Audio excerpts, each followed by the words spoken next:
ಏಳು ಪ್ರಕಾಶಿಸು ನನಗೆ. Come on.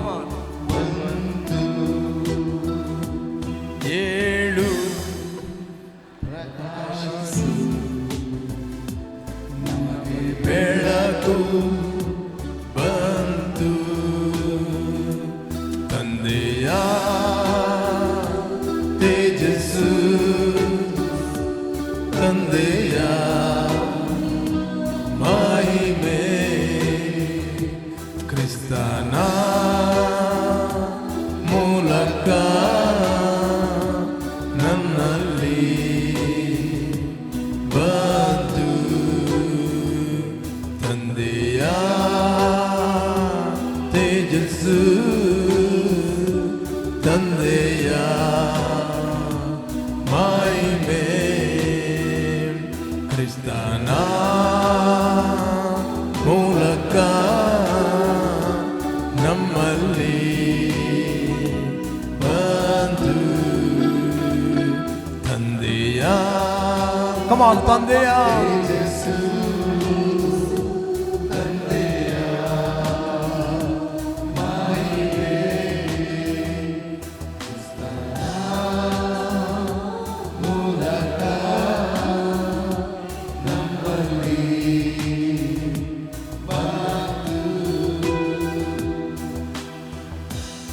Praise the Lord. Hallelujah. Come on, praise the Lord. Okay, ಈ ಸಾಂಗನ್ನು sister Rashmi ಅವರು compose ಮಾಡಿದರು. ಆಕೆ ಒಂದು ದಿನ ಕೂತ್ಕೊಂಡು 4 ಸಾಂಗ್ ಕಂಪೋಸ್ ಮಾಡಿದ್ರು. ಅದರಲ್ಲಿ ಇದೊಂದು, ರೈಟ್? ಇಮಿಡಿಯೇಟ್ಲಿ ದೇವರಾತ್ಮ ಈ ಸಾಂಗ್ ಕೊಡುವಾಗ ಇಮಿಡಿಯೇಟ್ಲಿ ಬರೆದಿಟ್ಲು 4 ಸಾಂಗ್. ಸ್ವಲ್ಪ ಹೊತ್ತಿನಂತ ರೀಸಾ ಬಂದಳು, ರೈಟ್? ರೀಸಾ ಬಂದು ಸ್ಕೂಲಲ್ಲಿ ಆಕೆ ರಾಕೆಟ್ ಮಾಡಲಿಕ್ಕೆ ಕಲಿತಳು, ರೈಟ್? ಬೋಟ್ ಮಾಡಲಿಕ್ಕೆ, ಬೋಟ್ ಮಾಡ್ತಾರಲ್ಲ ಕಾಗದದ್ದು. ರಶ್ಮಿ 4 ಸಾಂಗ್ ಬರೆದು ದೇವರಾತ್ಮ ಕೊಟ್ಟದ್ದು ಇಮಿಡಿಯೇಟ್ಲಿ ಬರೆದಳು. ಅದರಲ್ಲಿ ಇದೊಂದು ಸಾಂಗ್.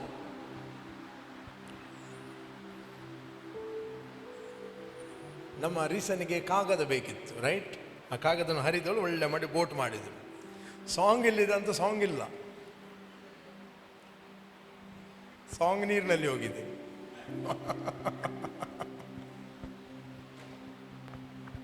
ಇರಲಿ, ಪುಸ್ತಕದಲ್ಲಿ ಇಲ್ಲದಿದ್ದರೂ ನಮ್ಮ ಹೃದಯದಲ್ಲಿ ಸಾಂಗ್ ಇರ್ತದೆ, ರೈಟ್? ದ ಬೈಬಲ್ ಹೇಳ್ತದೆ, 7 ಪ್ರಕಾಶಿಸು ನಿನಗೆ ಬೆಳಕು ಬಂತು. ಇದನ್ನು ಹಾಡುವಾಗ ನೀವು ವೈಯಕ್ತಿಕವಾಗಿ ಅದನ್ನು ಹಾಡ್ರಿ.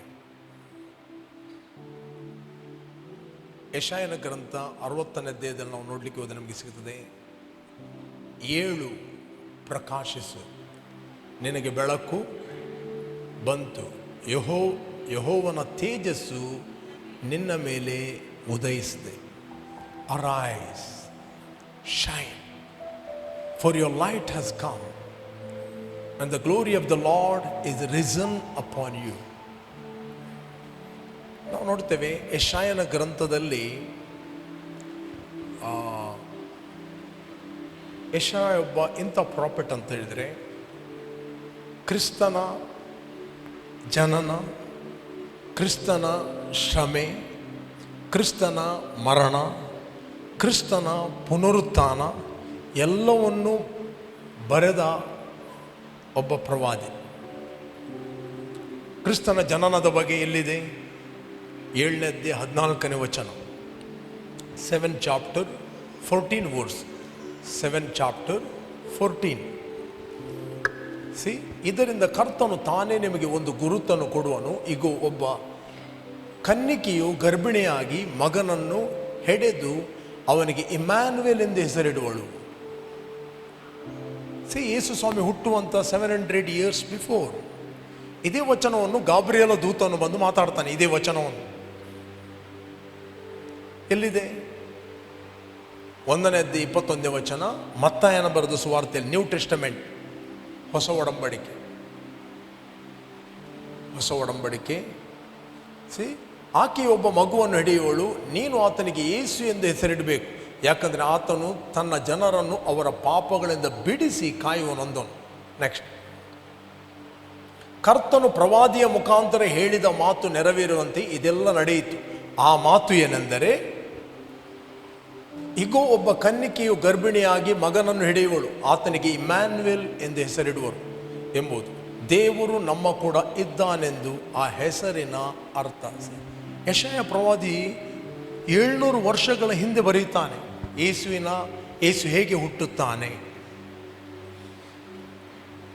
ಒಬ್ಬ ಕನ್ನಿಕೆಯ ಮೂಲಕ ಆತನು ಹುಟ್ಟುತ್ತಾನೆ, ಕನ್ಯಾ ಮರಿಯಳ ಮುಖಾಂತರ. ರೈಟ್. ಈ ಮೆಸೇಜನ್ನು ಯಾರು ಕೊಡ್ತಾನೆ? ದೇವದೂತ ಬಂದು ಕೊಡ್ತಾನೆ, ಗಾಬ್ರಿಯಲನ್ನು ಈ ಮೆಸೇಜನ್ನು ಯೋಸೇಫನಿಗೆ ಪ್ರಕಟಿಸ್ತಾನೆ. ಯೋಸೇಫನು ಎನಿಸ್ದ, ಯಾಕಂತ ಹೇಳಿದ್ರೆ ಆಕೆಗೆ ಎಂಗೇಜ್ಮೆಂಟ್ ಆಗಿತ್ತು. ಮರಿಯಳಿಗೆ ಯೋಸೇಫನ ಸಂಗಡ ಎಂಗೇಜ್ಮೆಂಟ್ ಆಗಿದ್ದು. ಯೋಸೇಫನಿಗೆ ಇದು ತಿಳಿದು ಬರ್ತದೆ, ಈಕೆ ಗರ್ಭಿಣಿಯಾಗಿದ್ದಾಳೆ. ಆತನು ಸಜ್ಜನನಾದ್ದರಿಂದ, ಅಲ್ಲಿ ಬರೆಯಲ್ಪಟ್ಟಿದೆ, ಓದಿ ಹಿಂದೆ 18ನೇ ವಚನ. ಯೇಸು ಕ್ರಿಸ್ತನ ಜನನ ಹೇಗಾತಂದರೆ, ಆತನ ತಾಯಿಯಾದ ಮರಿಯಳನ್ನು ಯೋಸೇಫನಿಗೆ ನಿಶ್ಚಯ ಮಾಡಿರಲಾಗಿ ಅವರು ಕೂಡುವುದಕ್ಕಿಂತ ಮುಂಚೆ ಆಕೆಯು ಪವಿತ್ರಾತ್ಮನಿಂದ ಬಸುರ ಆಗಿದ್ದು ತಿಳಿದು ಬಂತು. ನೆಕ್ಸ್ಟ್, ಆದರೆ ಆಕೆಯ ಗಂಡನಾದ ಯೋಸೇಫನು ಸಜ್ಜನನಾಗಿದ್ದು. ಆಕೆಯ ಗಂಡನಾದ ಯೋಸೇಫನು ಸಜ್ಜನನಾದ್ದು ಆಕೆಯನ್ನು ಬಯಲಿಗೆ ತರುವುದಕ್ಕೆ ಮನಸ್ಸಿಲ್ಲದೆ ಯಾರಿಗೂ ತಿಳಿಯದಂತೆ ಆಕೆಯನ್ನು ಬಿಟ್ಟು ಬಿಡಬೇಕೆಂದಿದ್ದನು. ಅಕಾರ್ಡಿಂಗ್ ಟು ದ ಲಾ, ಒಂದು ಹುಡುಗಿ ಮದುವೆ ಇಲ್ಲದೆ ಗರ್ಭಿಣಿ ಆದಳು ಅಂತ ಹೇಳಿದರೆ, according to the law, Old Testament, ಒಬ್ಬನಿಗೆ ನಿಶ್ಚಯ ಆಯ್ತಂತ ಹೇಳಿದರೆ ಆಕೆಯ ಮನೆಯವರನ್ನು ಕರೀಬೇಕು, ಆ ಹುಡುಗಿಯನ್ನು ಕಲ್ಲಿನಿಂದ ಹೊಡೆದು ಕೊಲ್ಲಬೇಕು, ಅಕಾರ್ಡಿಂಗ್ ಟು ದ ಲಾ. ಈ ಪೂರ ಹಕ್ಕು ಯೋಸೇಫನಿಗಿತ್ತು, according to the law. But ಯೋಸೇಫ, ಆತನು ಸಜ್ಜನ ಅಂತ ಬೈಬಲ್ ಹೇಳ್ತದೆ. ಆತನು ಸಜ್ಜನಾಗಿದ್ದು ಆಕೆಯನ್ನು ಬಯಲಿಗೆ ತರುವುದಕ್ಕೆ, ಆಕೆಯನ್ನು ಎಕ್ಸ್ಪೋಸ್ ಮಾಡಲಿಕ್ಕೆ ಅವನಿಗೆ ಮನಸ್ಸಿಲ್ಲ. ಆತನಿಗೆ ಒಂದು ಒಳ್ಳೆಯ ಗುಣ ಇತ್ತು. ರೈಟ್. ಒಂದು ವೇಳೆ ಯೋಸೇಫ ಗಡಿಬಿಡಿ ಮಾಡಿದರೆ ಏನಾಗ್ತಿತ್ತು? ಏನೇನೋ ಆಗಿ ಹೋಗ್ತಿತ್ತು.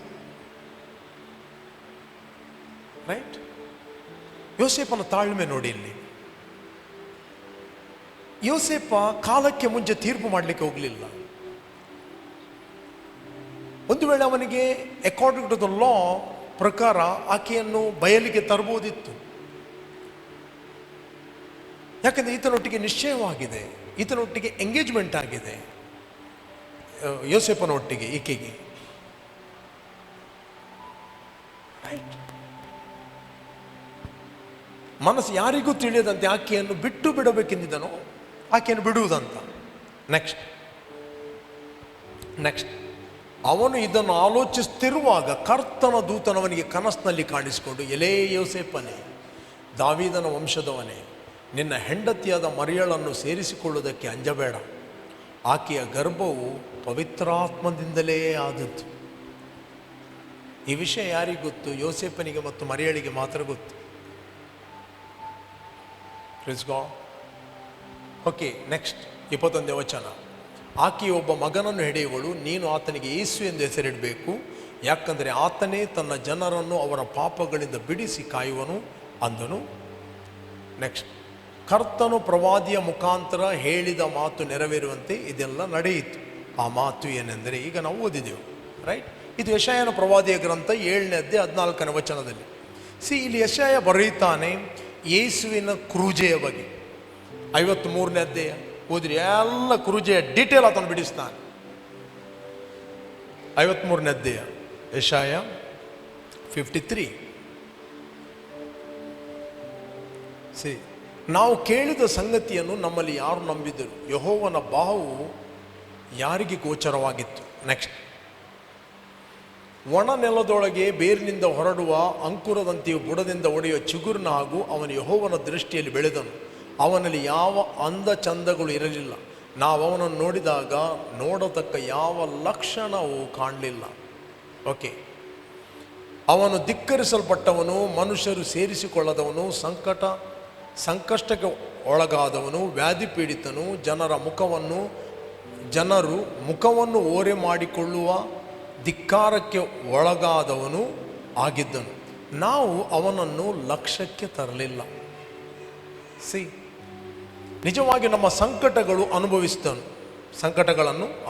ಅವನು ಹೊತ್ತ ಹೊರೆಯು ನಮ್ಮ ಸಂಕಟವೇ. ಹೌದು, ನಾವಾದರೂ ಅವನು ದೇವರಿಂದ ಬಾಧಿತನು, ಪೆಟ್ಟು ತಿಂದವನು, ಕುಗ್ಗಿಸಲ್ಪಟ್ಟವನು ಎಂದು ಭಾವಿಸಿಕೊಂಡೆವು. ನಮ್ಮ ದ್ರೋಹಗಳ ದೆಸೆಯಿಂದ ಅವನಿಗೆ ಗಾಯವಾಯಿತು, ನಮ್ಮ ಅಪರಾಧಗಳ ನಿಮಿತ್ತ ಅವನು ಜಜ್ಜಲ್ಪಟ್ಟನು.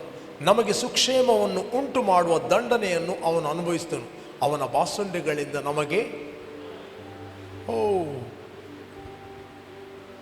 ಅವನ ಬಾಸುಂಡೆಗಳಿಂದ ನಮಗೇನಾಯಿತು?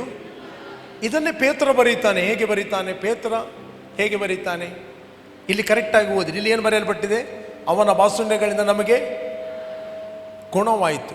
ಪೇತ್ರ ಹೇಗೆ ಬರೀತಾನೆ? 2:24 ಓದಿ.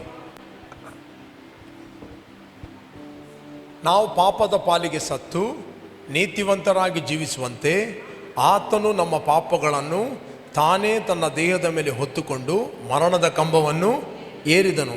ಆತನ ಬಾಸುಂಡೆಗಳಿಂದ ನಮಗೆ ಅಂತ ಬರೆಯುವುದಿಲ್ಲ ಇಲ್ಲಿ, ನಿಮಗೆ ಗುಣವಾಯಿತು, ನಾನು ಆರೋಗ್ಯವಾಗಿದ್ದೇನೆ.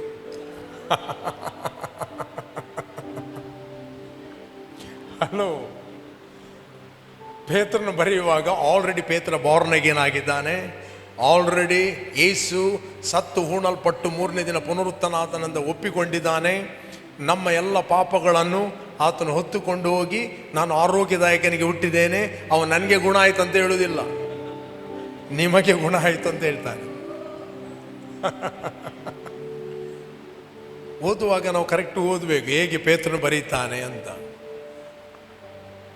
ನಿಮಗೆ ಗುಣ ಆಯಿತು. ಆನಂತರ ಯೆಶಾಯನು ಮುಂದೆ ಹೋಗ್ತಾನೆ ಬರೆಯುವಾಗ, ಕ್ಷಮೆ ಆಯಿತು, ಯೇಸುವಿನ ಪುನರುತ್ಥಾನದ ಬಗ್ಗೆ ಮಾತಾಡುತ್ತಾನೆ, ಸಭೆಯ ಬಗ್ಗೆ ಮಾತಾಡುತ್ತಾನೆ. ಹಲ್ಲೆಲೂಯ. 60ನೇ ಅಧ್ಯಾಯದಲ್ಲಿ ಅವನು 7 ಪ್ರಕಾಶಿಸಿ ಯಾರಿಗೆ ಹೇಳುವಂಥದ್ದು? ಸಭೆಗೆ. ಆಲ್ರೆಡಿ ಈಗ ನೀವೇ ಅಲ್ಲಿ ಕೂತ್ಕೊಂಡಿದ್ದೀರಿ ನೋಡಿ, ಕೂತ್ಕೊಂಡವರಿಗೆ ಹೇಳುವಂಥದ್ದು, ನೀವು ಆಲ್ರೆಡಿ ಬಾರ್ನ್ ಅಗೇನ್ ಆಗಿದ್ದೀರಿ, ಯೇಸುವನ್ನು ರಕ್ಷಕನ ಒಡೆಯನನ್ನು ಅಂಗೀಕಾರ ಮಾಡಿದ್ದೀರಿ, ನಿಮ್ಮ ಒಳಗಿನ ಮನುಷ್ಯನು ಈಗ ಎದ್ದು ಪ್ರಕಾಶಿಸಲಿ. ನಿನಗೆ ಆಲ್ರೆಡಿ ಬೆಳಕು ಬಂತು, ನಿನಗೆ ಆಲ್ರೆಡಿ ಪ್ರಕಟಣೆ ಆಯಿತು, ನಿನಗೆ ಆಲ್ರೆಡಿ ಬಿಡುಗಡೆ ಆಯಿತು. ರೈಟ್? ಈಗ ನಿನ್ನ ಕೆಲಸ ಏನಂತ ಹೇಳಿದ್ರೆ, 7 ಪ್ರಕಾಶಿಸು, ನಿನಗೆ ಬೆಳಕು ಬಂತು. ಯೆಹೋವನ ತೇಜಸ್ಸು ನಿನ್ನ ಮೇಲೆ ಉದಯಿಸುವುದು. The glory of God risen upon you. ಯಾವ ಗ್ಲೋರಿ ಆಫ್ ಗಾಡ್ ಅಂದರೆ ಈ ತಲೆ ಅಲ್ಲ, ನಮ್ಮ ಸ್ಪಿರಿಚುವಲ್ ತಲೆ. ರೈಟ್? ಈ ತಲೆ ಅಲ್ಲ, ಸ್ಪಿರಿಚುವಲ್ ತಲೆ. ಯಾವಾಗ ನೀವು ಹೇಳ್ತೀರಿ, ದೇವರ ಮಹಿಮೆ ನಿಮ್ಮ ಮೂಲಕ ಎದ್ದು ಪ್ರಕಾಶಿಸ್ತದೆ.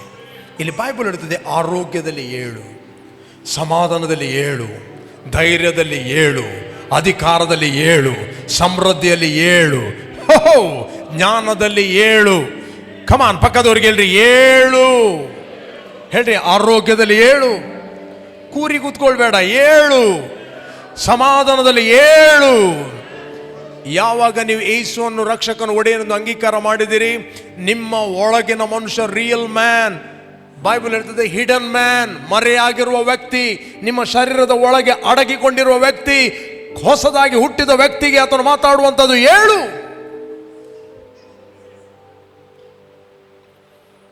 ನಿಮ್ಮ ಒಳಗಿನ ಮನುಷ್ಯ ಎದ್ದಾಗ ಆತನು ಹೊರಗಿನ ಮನುಷ್ಯನ ಮೇಲೆ ಡೊಮಿನೇಟ್ ಮಾಡುತ್ತಾನೆ. ಹೇಳಿ, ಹೊರಗಿನ ಮನುಷ್ಯ, ಹೇಳಿ ಒಳಗಿನ ಮನುಷ್ಯ. ಇಲ್ಲಿ 7 ಅಂತ ಹೇಳುವಂಥದ್ದು ಒಳಗಿನ ಮನುಷ್ಯನಿಗೆ. ನಾನೊಂದು ಸಭೆಗೆ ಹೋದೆ, ಕಮಾನ್ ಅರಾಯ್ತು, ಎಲ್ಲರೂ ನಿಂತರು, ಕೂತ್ಕೊಳ್ಳಿ ಅಂತ ಹೇಳಿದೆ. ಕಮಾನ್ ಅರೈಸ್ ಅಂತೇಳಿ ಪುನಃ ನಿಂತು. ನಾನು ಹೇಳಿದೆ ಆತ್ಮದಲ್ಲಿ ಹೇಳಲಿಕ್ಕೆ ಹೇಳಿದ್ದು, ಶರೀರದಲ್ಲಿ ಕುತ್ಕೊಳ್ಳಿ ನೀವು. ರೈಟ್? ಕೆಲವರು ಶರೀರದಲ್ಲಿ ನೆಟ್ಟಗಿರ್ತಾರೆ, ಬಟ್ ಆತ್ಮದಲ್ಲಿ ಮಲಗಿರ್ತಾರೆ. ಪಾಸ್ಟರ್ ಜೋಸೆಫ್ ಹೇಳಿದ್ದಾರೆ, ಅವರ ಸ್ಪಿರಿಚುವಲ್ ಸೆನ್ಸ್ಗಳು ಡೆಡ್ ಆಗಿದೆ. ಸ್ಪಿರಿಚುವಲ್ ಸೆನ್ಸ್ಗಳು ಏನಾಗಿದೆ? ಡೆಡ್ ಆಗಿದೆ. ಸ್ಪಿರಿಚುವಲ್ ಸೆನ್ಸ್ಗಳು ಡೆಡ್ ಆದ ಕಾರಣ ವಾಕ್ಯದ ವಿಷಯದಲ್ಲಿ ಇಂಟ್ರೆಸ್ಟ್ ಇರುವುದಿಲ್ಲ. ಇವನು ಬೌರ್ಣಕೇನಾದರೂ ವಾಕ್ಯದ ವಿಷಯದಲ್ಲಿ ಇಂಟ್ರೆಸ್ಟ್ ಇರುವುದಿಲ್ಲ. ನಾವು ಎರಡು ಲೋಕದಲ್ಲಿ ಜೀವಿಸ್ತೀವಿ. ನಿನ್ನೆ ನಾನು ಮಾತಾಡ್ತಿದ್ದೆ ಸಂಜೆ ಡಿವೋಷನಲ್ಲಿ. ಓಕೆ, ಎಲ್ಲಿ ಏಳು ಪ್ರಕಾಶಿಸು. ಬೆಳಕು ಬಂತಂದರೆ ಏನು? Entrance of God's word giveth light. Entrance of God's word giveth light. ಆತನ ವಾಕ್ಯ ನಮ್ಮ ಒಳಗೆ ಪ್ರವೇಶವಾಗುವುದಂದರೆ ಬೆಳಕು ಪ್ರವೇಶವಾಗುವುದು. ನಿನಗೆ ಬೆಳಕು ಬಂತು, ಯಾವ ವರ್ಡ್ ನಿನ್ನ ಆತ್ಮದ ಒಳಗೆ ಪ್ರವೇಶಿಸ್ತು ಅದಕ್ಕೆ ರೆಸ್ಪಾನ್ಸ್ ಕೊಡು. ರೈಟ್? ಅದಕ್ಕೆ ಪ್ರತಿಕ್ರಿಯೆ ಕೊಡು. ನಿನ್ನೆ ನಾನು ಯೋಬನ ಬಗ್ಗೆ ಮಾತಾಡ್ತಿದ್ದೆ. ಒಮ್ಮೆ ಓದುವ, ನಾವು ಅದನ್ನು ಓದುವ. ನಿಮಗೆ ಎರಡು ರೌಂಡ್ ಬಗ್ಗೆ ಗೊತ್ತಾಗ್ತದೆ. ಇದು ಯೋಬನಿಗೆ ಗೊತ್ತಿರಲಿಲ್ಲ. ನೀವು ಕಲಿಯುವುದಕ್ಕೋಸ್ಕರ ದೇವರು ಬರೆದಿದ್ದಾನೆ ಯೋಬನ ಗ್ರಂಥದಲ್ಲಿ. ಓದಿ ಯೋಬ, ಎಲ್ಲರೂ ಓದಿ. ಊಚ್ ದೇಶದಲ್ಲಿ ಯೋಬನೆಂಬ ಒಬ್ಬ ಮನುಷ್ಯನಿದ್ದನು. ಅವನು ದೇವರಲ್ಲಿ ಭಯಭಕ್ತಿಯುಳ್ಳವನಾಗಿ ಕೆಟ್ಟದ ನಿರಾಕರಿಸ್ತಾ ನಿರ್ದೋಷಿ ಯಥಾರ್ಥ ಚಿತ್ತನು ಆಗಿದ್ದನು. Stop stop stop. ಏನು ಓದಿ? 4 ಸಂಗತಿಗಳನ್ನು ಓದಿದಿರಿ. ಯೋಬನೆಂಬ ಒಬ್ಬ ಮನುಷ್ಯನಿದ್ದನು, ಅವನು ದೇವರಲ್ಲಿ, ಎಲ್ಲರೂ ಹೇಳಿ, ನಂಬರ್ 1 ಭಯಭಕ್ತಿ. ಅಂದರೆ ಭಯಭಕ್ತಿ ಅಂದರೆ ದೇವರನ್ನೇ ಆತುಕೊಳ್ಳುವುದು. ಅವನಿಗೆ ಎಷ್ಟೋ ಕುರಿಗಳಿದ್ದವು, ಕತ್ತೆಗಳಿದ್ದವು, ಐಶ್ವರ್ಯ ಇದ್ದವು, ಸರ್ವೆಂಟ್ಗಳಿದ್ದರು. ಯಾವುದರ ಮೇಲೆ ಆತನು ಭರವಸವಿಡಲಿಲ್ಲ. ಆತನು ಭರವಸವಿಟ್ಟದು ಕಾಣದ ಲೋಕದಲ್ಲಿರುವ ದೇವರ ಮೇಲೆ. ಅವನ ಬಿಸ್ನೆಸ್ನ ಮೇಲೆ ಅಲ್ಲ, ಅವನ ಬ್ಯಾಂಕ್ ಬ್ಯಾಲೆನ್ಸ್ನ ಮೇಲೆ ಅಲ್ಲ. ಅವನು ದೇವರಲ್ಲಿ ಭಯ ಭಕ್ತಿ ಉಳ್ಳವನಾಗಿ, ಅಂದರೆ ದೇವರ ಭಯ. Anything I do god is watching. ದೇವರು ನೋಡುತ್ತಾನೆ. ಆ ಒಂದು ಕಾನ್ಷಿಯಸ್, ಒಂದು ಗ್ರಹಿಕೆ ಇತ್ತು. ಎರಡನೇದು, ಕೆಟ್ಟದನ್ನು ನಿರಾಕರಿಸ್ತಾ ಇದ್ದನು. ಎನಿ ವಿಕೆಡ್ ಆಲೋಚನೆ ಬಂದರೆ, ಎನಿ ರಾಂಗ್ ಇನ್ಫಾರ್ಮೇಶನ್ ಬಂದರೂ ಅವನು ನಿರಾಕರಿಸ್ತಾ ಇದ್ದನು, ತಿರಸ್ಕಾರ ಮಾಡ್ತಾ ಇದ್ದನು, ರಿಜೆಕ್ಟ್ ಮಾಡ್ತಿದ್ದನು. ಮೂರನೇದು, ನಿರ್ದೋಷಿ ಆಗಿದ್ದನು. ಹೇಳಿ, ನಿರ್ದೋಷಿ. ಫೋರ್ತ್, ಯಥಾರ್ಥ ಚಿತ್ತನು. That means loyal hearted man. Loyal heart ಅಂದರೆ ನಂಬಿಗಸ್ತನು, ಯಥಾರ್ಥವಂತನು, ಅಂದರೆ ಕಪಟ ಇಲ್ಲ. ಓಕೆ, ಏನಾದರೂ ಮಾತಾಡೋದ್ರೆ ಕೆಲವರಿಂದ ಅನ್ಲ ಇರಂತೂ ಭಾರಿ ಖುಷಿ ಆಗ್ಕೊಂಡಿ. ಸ್ವಲ್ಪ ಆಚೆ ಹೋಗಿ, ಅನಿಲನ್ನು ನೋಡುವಾಗ ನನಗೆ ಆಗುದಿಲ್ಲ ಮಾರೆ. ಅದಕ್ಕೆ ಯಥಾರ್ಥತೆ ಅಂತ ಹೇಳುವುದಿಲ್ಲ. ಯಥಾರ್ಥತೆ ಅಂತ ಹೇಳಿದರೆ, ಅವನ ಮುಂದೆ ನಾನು ಏನು ಮಾತಾಡಿದ್ದೇನೆ ಹಿಂದೆ ಹೋದಾಗ ಅದೇ ಸೌಂಡ್ ಇರ್ತದೆ. ಅವನ ಮುಂದೆ ಒಂದು ಮಾತಾಡುವುದು, ಹಿಂದೆ ಒಂದು ಮಾತಾಡುವುದು, ಅದಕ್ಕೆ ಯಥಾರ್ಥತೆ ಅಂತ ಹೇಳುವುದಿಲ್ಲ. ಹಲೋ, ಕೇಳ್ತಾ ಇದ್ದೀರಿ? ಯಥಾರ್ಥತೆ ಅಂದರೆ ಏನು? ಅವನು ನೋಡಲಿ ನೋಡದೇ ಇರಲಿ, ನೀನು ಯಥಾರ್ಥವಾಗಿರ್ತೀವಿ. Loyal heart. ಅಮಾಚನು ದೇವರ ಚಿತ್ತಾನುಸಾರವಾಗಿ ನಡೆದನು, ಬಟ್ ಯಥಾರ್ಥ ಚಿತ್ತನಾಗಿರಲಿಲ್ಲ. ಇಂಗ್ಲಿಷ್ನಲ್ಲಿ he was not loyal to God. Okay, ಇಲ್ಲಿ 4 ಸಂಗತಿಗಳು ನೋಡ್ತೇವೆ. ಆತನು ದೇವರಲ್ಲಿ ಭಯಭಕ್ತಿ ಉಳ್ಳವನು. ಹೇಳ್ರಿ, ಭಯಭಕ್ತಿ ಉಳ್ಳವನು. ಕಮನ್ ಹೇಳ್ರಿ, ಭಯಭಕ್ತಿ ಉಳ್ಳವನು. ಕೆಟ್ಟದನ್ನು ನಿರಾಕರಿಸುವವನು, ನಿರ್ದೋಷಿಯು, ಯಥಾರ್ಥ ಚಿತ್ತನು. ಎಲ್ಲರೂ ಹೇಳಿ ನೋಡೋ, ನೀವೆಲ್ಲರೂ ಹೇಳಿ, ಎಲ್ಲರೂ ಹೇಳಿ. ಕಮಾನ್ ಕಮಾನ್, ಎಲ್ಲರೂ ಮಕ್ಕಳು ಎಲ್ಲ ಮಾತಾಡಿ.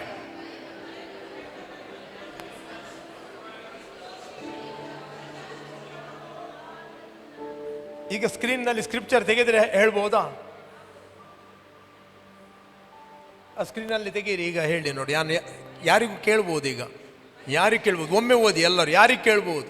ಒಮ್ಮೆ ಹಾಕು, ಒಮ್ಮೆ ಹಾಕು. ಯಾರನ್ನು ಕೇಳ್ಬೋದು ನಾನೀಗ? ಓಕೆ, 2ನೇ ವಚನ, 1ನೇ ವಚನ. ಊಚ್ ದೇಶದಲ್ಲಿ ಯೋಬನೆಂಬ ಒಬ್ಬ ಮನುಷ್ಯನಿದ್ದನು. ಅವನು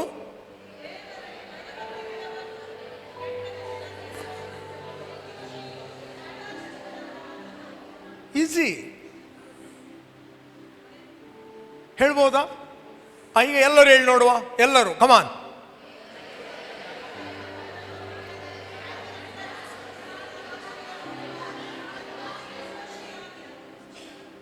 ಹಾಂ, ಇದು ಅವನು ಆಗಿದ್ದ.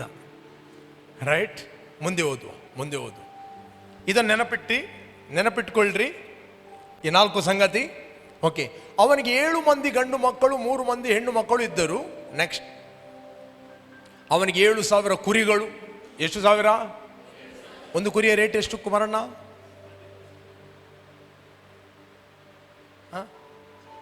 ಕೃಪಣ್ಣ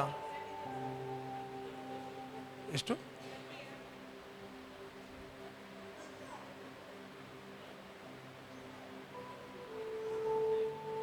ಎಷ್ಟು? 30,000. ಎಷ್ಟು? 50 kg ಮಾಂಸ ಕೊಡ್ತದ? 30,000ಕ್ಕೆ ಕುರಿ ತಂದು ಅವರು ಮಾರುವುದು ಎಷ್ಟಕ್ಕೆ ಮತ್ತೆ? ಒಂದು ಕುರಿಯಲ್ಲಿ ಎಷ್ಟು ಮಾಂಸ ಇರ್ತದೆ?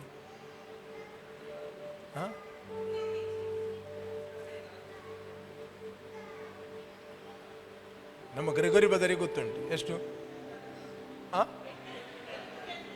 ಅಷ್ಟೇ. ಹಾಗಾದರೆ 10,000. ಹೌದಾ? ಕೃಪಣ್ಣ ಬಹಳ ಹುಷಾರು. ನಂಗೆ ಗೊತ್ತಿಲ್ಲ, ಯೋಬನಲ್ಲಿ ಹೈಬ್ರಿಡ್ ಇರ್ಬೋದು.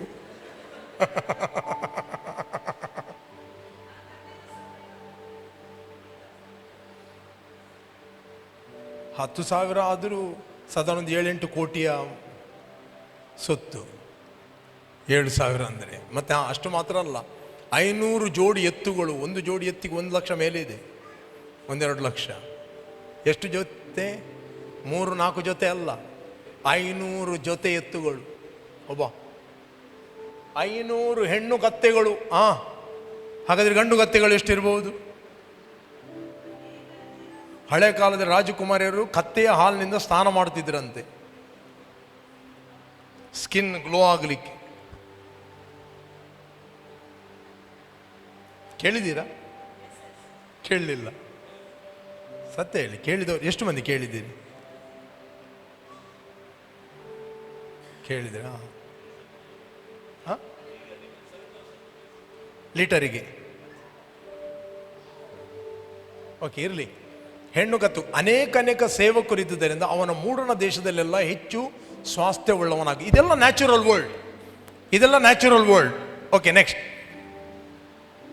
ಅವನ ಕುಮಾರರು ಒಂದೊಂದು ದಿನ ಒಬ್ಬೊಬ್ಬನ ಮನೆಯಲ್ಲಿ ಔತಣ ನಡೆಸ್ತಾ ಆ ಭೋಜನಕ್ಕೆ ತಮ್ಮ 3 ಅಕ್ಕ ತಂಗಿಯರನ್ನು ಕರೆ ಕಳಿಸ್ತಿದ್ದರು.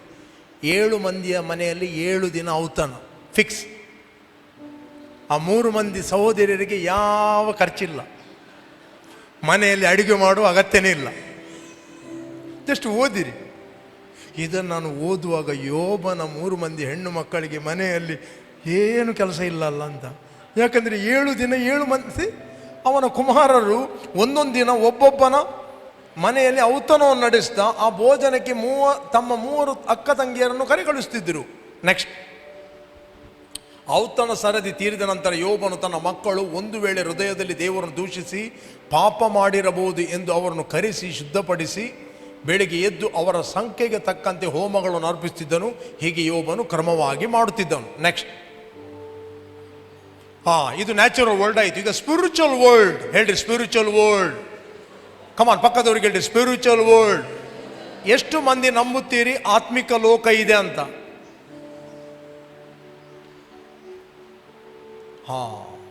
ಇದು ಯೋಬನಿಗೆ ಕಾಣೋದಿಲ್ಲ ಈಗ. ಓಕೆ, ಒಂದಾನೊಂದು ದಿನ ದೇವದೂತರು ಯೆಹೋವನ ಸನ್ನಿಧಿಯಲ್ಲಿ ಕಾಣಿಸಿಕೊಳ್ಳುವುದಕ್ಕೆ ಬರಲಾಗಿ ಸೈತಾನ್ ಎಂಬ ಆಪಾದಕ ದೂತನು ಅವರ ಜೊತೆಯಲ್ಲಿ ಬಂದನು. ದೇವದೂತರು ಬರುವಾಗ ಸೈತಾನ ಕೂಡ ಬಂದ. ಅವನು ಈಗ ಕೂಡ ಬರ್ತಾನೆ, ಬೈಬಲಲ್ಲಿದೆ. ಒಂದಾನೊಂದು ದಿನ ದೇವದೂತರು ಯೆಹೋವನ ಸನ್ನಿಧಿಯನ್ನು ಕಾಣಿಸಿಕೊಳ್ಳುವುದಕ್ಕೆ ಬರಲಾಗಿ, ಆದರೆ ಅವನಿಗೆ ದೇವರ ಸನ್ನಿಧಾನದಲ್ಲಿ ಹೋಗಲಿಕ್ಕೆ ಈಗ ಅಧಿಕಾರ ಇಲ್ಲ. ಯಾಕಂದರೆ ಅವನ ಲೀಗಲ್ ರೈಟನ್ನು ಯೇಸು ಸ್ವಾಮಿ ಮುರಿದಿದ್ದಾನೆ. ಬಟ್ ಬೈಬಲ್ ಹೇಳ್ತದೆ ಅವನು ಬರ್ತಾನೆ. ಸೈತಾನನು ಸಿಂಹದಂತೆ ಗರ್ಜಿಸುವ ಸಿಂಹದೋಪಾದಿಯಲ್ಲಿ ಯಾರನ್ನು ನುಂಗಲಿ ಎಂದು ಹುಡುಕುತ್ತಾ ತಿರುಗುತ್ತಾನೆ. ಸ್ವಸ್ಥ ಚಿತ್ತರಾಗಿರಿ, ಎಚ್ಚರವಾಗಿರಿ, ನಂಬಿಕೆಯಲ್ಲಿ ದೃಢವಾಗಿದ್ದುಕೊಂಡು ಅವನನ್ನು ಎದುರಿಸಿರಿ. ಲೋಕದಲ್ಲಿರುವ ನಿಮ್ಮ ಸಹೋದರರಿಗೆ ಅಂಥದೇ ಬಾಧೆ ಇದೆ ಅಂತ ತಿಳಿದಿದ್ದೀರಲ್ಲ. ಅವನು ಹುಡುಕ್ತಾ ಇದ್ದಾನೆ. ಹಿ ಸರ್ಚಿಂಗ್. ಪುನಃ ಇಲ್ಲಿ ಬರುವ, ಓದುವ ನಾವು. ಪೇತ್ರ 5:8 ಓದಿರಿ ಎಲ್ಲರೂ. ಸ್ವಸ್ಥ ಚಿತ್ತರಾಗಿರಿ. ಬಿ ಸೋಬರ್ ಹೇಳ್ರಿ. Be sober. ಕಮಾನ್ ಹೇಳ್ರಿ. ಬಿ ಸೋಬರ್ ಹೇಳ್ರಿ. ಸ್ವಸ್ಥ ಚಿತ್ತರಾಗಿರಿ. ಓಕೆ. ಎಚ್ಚರವಾಗಿರಿ. ನಿಮ್ಮ ವಿರೋಧಿಯಾಗಿರುವ ಸೈತಾನನು ಗರ್ಜಿಸುವ ಸಿಂಹದೋಪಾದಿಯಲ್ಲಿ ಯಾರನ್ನು ನುಂಗಲೆಂದು ಹುಡುಕುತ್ತಾ ತಿರುಗುತ್ತಾನೆ. ನಿಮಗೆ ಕೂತ್ಕೊಂಡಲ್ಲಿ ಕಿರಿಕಿರಿ ಆಗುವ ಹಾಗೆ ಕೂಡ ಮಾಡ್ತಾನೆ. ಹಲೋ. ಬೋರ್ ಆಗುವ ಹಾಗೆ ಮಾಡುತ್ತಾನೆ.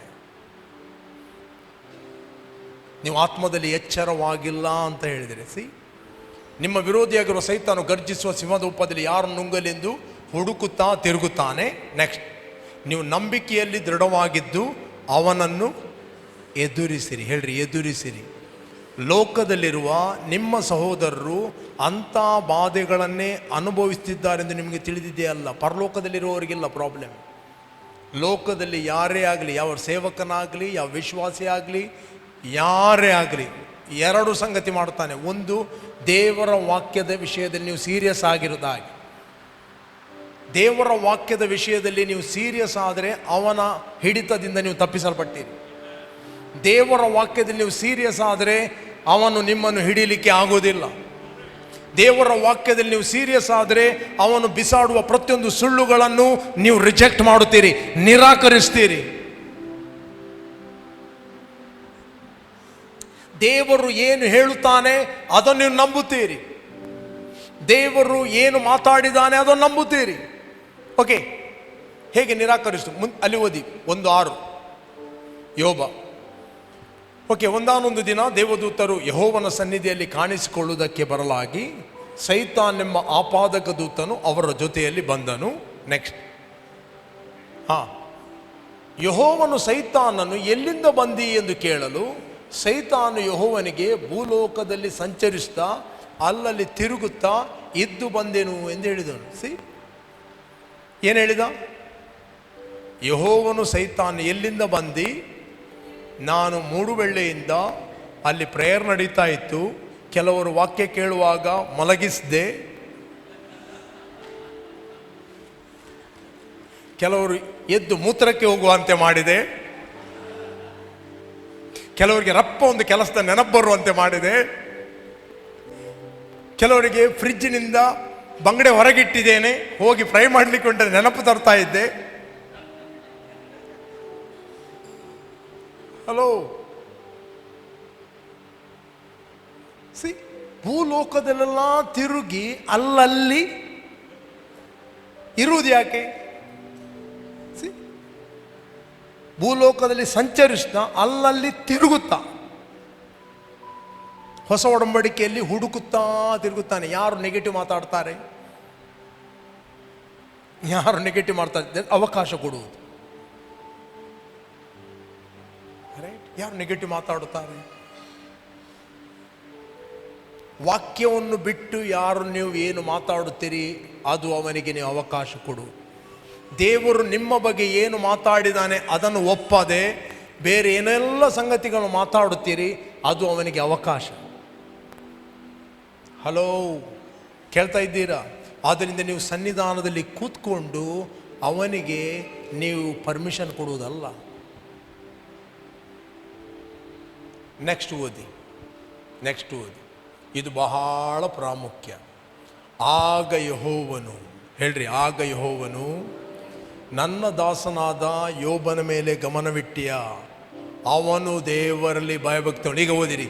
ಈಗ ದೇವರ ಬಾಯಿಂದ ಬರುವ ಮಾತಿದು.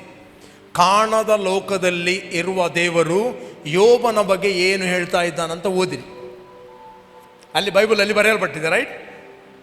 ಕಾಣದ ಲೋಕದಲ್ಲಿರುವ ದೇವರು ಯೋಬನ ಬಗ್ಗೆ ಏನು ಹೇಳ್ತಾನೆ ಓದಿರಿ. ಅವನು ದೇವರಲ್ಲಿ ಭಯಭಕ್ತಿ ಉಳ್ಳವನಾಗಿ ಕೆಟ್ಟದ ನಿರಾಕರಿಸ್ತಾ ನಿರ್ದೋಷಿಯು ಯಥಾರ್ಥ ಚಿತ್ತನು ಆಗಿದ್ದಾನೆ. ಹಲೋ, ಇದ್ದೀರ ಇಲ್ಲಿ?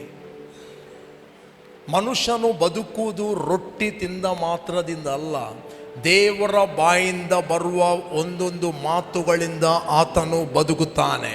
ಕಾಣದ ಲೋಕದಲ್ಲಿರುವ ದೇವರು ಹೇಳ್ತಾ ಇದ್ದಾನೆ, ನಿನ್ನನ್ನು ಕ್ರಿಸ್ತನಲ್ಲಿ ಅಂಧಕಾರದ ದೊರೆತನದಿಂದ ಬಿಡಿಸಿ ತನ್ನ ಕುಮಾರನ ರಾಜ್ಯದೊಳಗೆ ನಾನು ಸೇರಿಸ್ತೇನೆ. ನೀವು ಪಾಪದ ಪಾಲಿಗೆ ಸತ್ತು ನೀತಿವಂತರಾಗಿ ಆರೋಗ್ಯದಲ್ಲಿ ಜೀವಿಸುವಂತೆ ನಿಮ್ಮ ಪಾಪಗಳನ್ನು ಹೊತ್ತುಕೊಂಡು ಆತನು ಮರಣದ ಕಂಬವನ್ನು ಏರಿದನು. ಆತನ ಬಾಸುಂಡೆಗಳಿಂದ ನಿಮಗೆ ಗುಣವಾಗಿದೆ. ಅನಿಲಿಗೆ ಗುಣವಾಗಿದೆ, ಕೃಪಣ್ಣ ಗುಣವಾಗಿದ್ದಾನೆ, ಪಾಸ್ಟರ್ ಜೋಸೆಫ್ ಗುಣವಾಗಿದ್ದಾನೆ, ಪಾಸ್ಟರ್ ರೋಷನ್ ಗುಣವಾಗಿದ್ದಾನೆ, ಸಿಸ್ಟರ್ ರಶ್ಮಿ ಗುಣವಾಗಿದ್ದಾರೆ. ಎಲ್ಲರ ಬಗ್ಗೆ ನಿಮಗೆ ಹೇಳ್ತಾನೆ ಗುಣವಾಗಿದ್ದಾರೆ. ಓಹೋ ಕಮಾನ್, ಕಾಣದ ಲೋಕದಲ್ಲಿರುವ ದೇವರು ಹೇಳ್ತಾ ಇದ್ದಾನೆ ಗುಣವಾಗಿದ್ದಾನೆ. ಸೈತಾನಿಗೆ ಹೇಳ್ತಾನೆ ಅವನು ಗುಣವಾಗಿದ್ದಾನೆ. ಅರಿಕೆ ಮಾಡುವುದಂತ ಹೇಳಿದ್ರೆ ದೇವರು ಏನು ಹೇಳಿದ್ದಾನೆ ಅದನ್ನು ರಿಸೀವ್ ಮಾಡುವಂತಹದ್ದು, ಹೇಳುವಂತಹದ್ದು. ಎಸ್, ನಾನು ಗುಣವಾಗಿದ್ದೇನೆ. I am agree with God. ಎಷ್ಟು ಮಂದಿ ಅರ್ಥ ಆಗ್ತಾ ಇದೆ? ಅರಿಕೆ ಅಂದರೆ ಕಂಠ ಮಗ್ಗಿ ಬಾಯಾಟ ಮಾಡೋದು. ಒಂದೊಂದೊಂದ, ಎರಡೆರಡ, ಮೂರು ಮೂರು ಮೂರ, ನಾಲ್ಕು ನಾಲ್ಕು ನಾಲ್ಕು, 5 5 5 6 6 ಆಗದು ಅಲ್ಲ. 9 1 9 9 2 18 93 27 94 96 9 ಹೇಳುದು ನಾವು.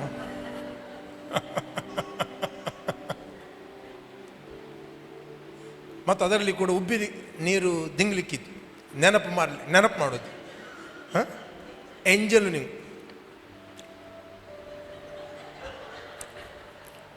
ಅಂದರೆ ಕ್ಯಾಲ್ಕುಲೇಷನ್ ಮಾಡೋದು, ಮೆಮೊರೈಸ್ ಮಾಡೋದು. ಟೀಚರಿಗೆ ಗೊತ್ತಿಲ್ವ, ಅವರು ನನ್ನ ಹಾಗೆ ಸ್ಟೂಡೆಂಟ್ ಆಗಿಯೇ ಟೀಚರ್ ಆದದ್ದು, ಡೈರೆಕ್ಟ್ ಟೀಚರ್ ಆದವರಲ್ಲ. ಚಟಕ್ಕ ಬೀಳುವುದು ಮತ್ತು ಇದ್ದದ್ದು ಕ್ಯಾಲ್ಕುಲೇಷನ್ ಹೋಗುವುದು. ನಿನ್ಗೆ ಮನೆಯಲ್ಲಿ ಬಾಯಾಟ ಮಾಡಿ ಬರ್ಲಿಕ್ಕೆ ಹೇಳಿದ್ದು ಇಲ್ಲಿ ಅಂತ ಎಂಜಲ್ ನುಂಗ್ತಾ ಇದೆಯಾ ಅಂತ ಚಟಕ್ಕ 2. ನಾವು ತಿಂದದ್ದು ಪೆಸ್ಟ್ ನೀವು ತಿನ್ನಲಿಲ್ಲ ಕಾಣ್ತದೆ.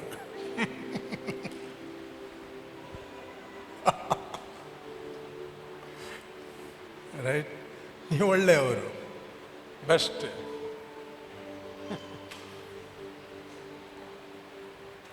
ಕರ್ಪಣ್ಣ ಮಮ್ಮಿಯ ಟೀಚರ್ ಆಗಿದ್ದರು. ಇಲ್ಲಿ ನೋಡ್ರಿ, ಕಾಣದ ಲೋಕದಲ್ಲಿರುವ ದೇವರು ಸೈತಾನಿಗೆ ಹೇಳ್ತಾನೆ ಅವನು ದೇವರಲ್ಲಿ ಭಯಭಕ್ತಿ ಉಳ್ಳವನು, ಅವನು ಕೆಟ್ಟದನ್ನು ನಿರಾಕರಿಸುವವನು, ಅವನು ಯಥಾರ್ಥ ಚಿತ್ತನು, ನಿರ್ದೋಷಿಯು ಯಥಾರ್ಥ ಚಿತ್ತನು ಆಗಿದ್ದಾನೆ. ಇವತ್ತು ದೇವರು ನಮ್ಮ ಕುರಿತಾಗಿ ಏನು ಹೇಳಿದ್ದಾನೆ ಅದೇ ನಾವು ಆಗಿದ್ದೇವೆ. ನಾವು ಏನು ಆಗಿದ್ದೇವೆ ಅಂತ ದೇವರು ಹೇಳಿದ್ದಾನೆ ಅದೇ ಆಗಿದ್ದೇವೆ. ನಾವು ಗುಣವಾಗಿದ್ದೇವೆ ಅಂತ ದೇವರು ಹೇಳ್ತಾನೆ, ನಾವು ಗುಣ ಆಗಿದ್ದೇವೆ. ನಾವು ಬಿಡುಗಡೆಯನ್ನು ಹೊಂದಿದ್ದೇವೆ ಅಂತ ದೇವರು ಹೇಳ್ತಾನೆ, ನಮಗೆ ಬಿಡುಗಡೆ ಆಗಿದೆ. ಕಾಣದ ಲೋಕದಲ್ಲಿರುವ ದೇವರು ಏನು ಹೇಳ್ತಾನೆ ಅದು ಆಗಿದೆ. ಬಟ್ ನ್ಯಾಚುರಲ್ ಮ್ಯಾನ್ ಹೇಳ್ತಾನೆ, ಎಂತ ಲೋಭ ಪ್ರೀಚ್ ಮಾಡುವುದು, ಆಗಿದ್ದಾನೆ ಎಂತ ಅದು ದುರ್ಬೋಧನೆ.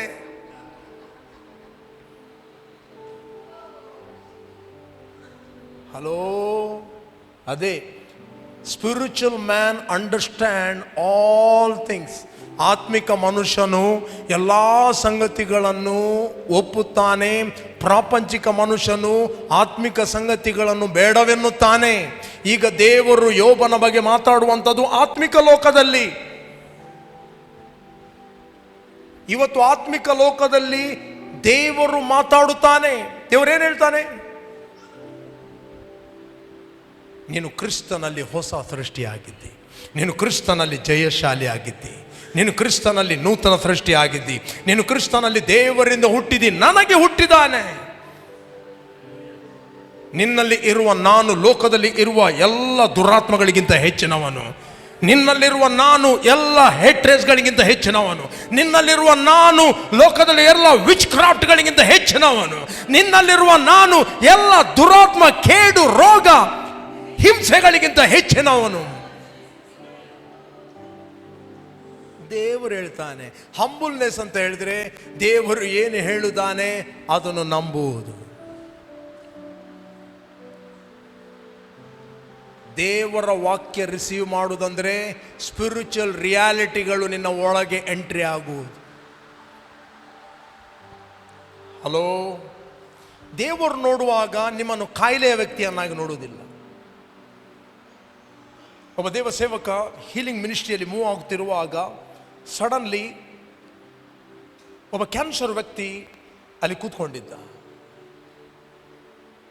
ದೇವರಾತ್ಮ ಹೇಳಿದ, ಮಗನೇ, ನಾನು ನೋಡುವಾಗ ಅವನನ್ನು ಕ್ಯಾನ್ಸರ್ ವ್ಯಕ್ತಿಯಾಗಿ ನೋಡುವುದಿಲ್ಲ, ಅವನನ್ನು ಆರೋಗ್ಯವಂತನಾಗಿ ನೋಡ್ತೇನೆ. ನೀನು ಹೇಗೆ ನೋಡ್ತೀಯ ಅಂತ ಕೇಳಿದೆ. ನೀನು ಹೇಗೆ ನೋಡ್ತೀಯ ಅದೇ ನಾನು ನೋಡ್ತೇನೆ ಅಂತ ಹೇಳಿದೆ.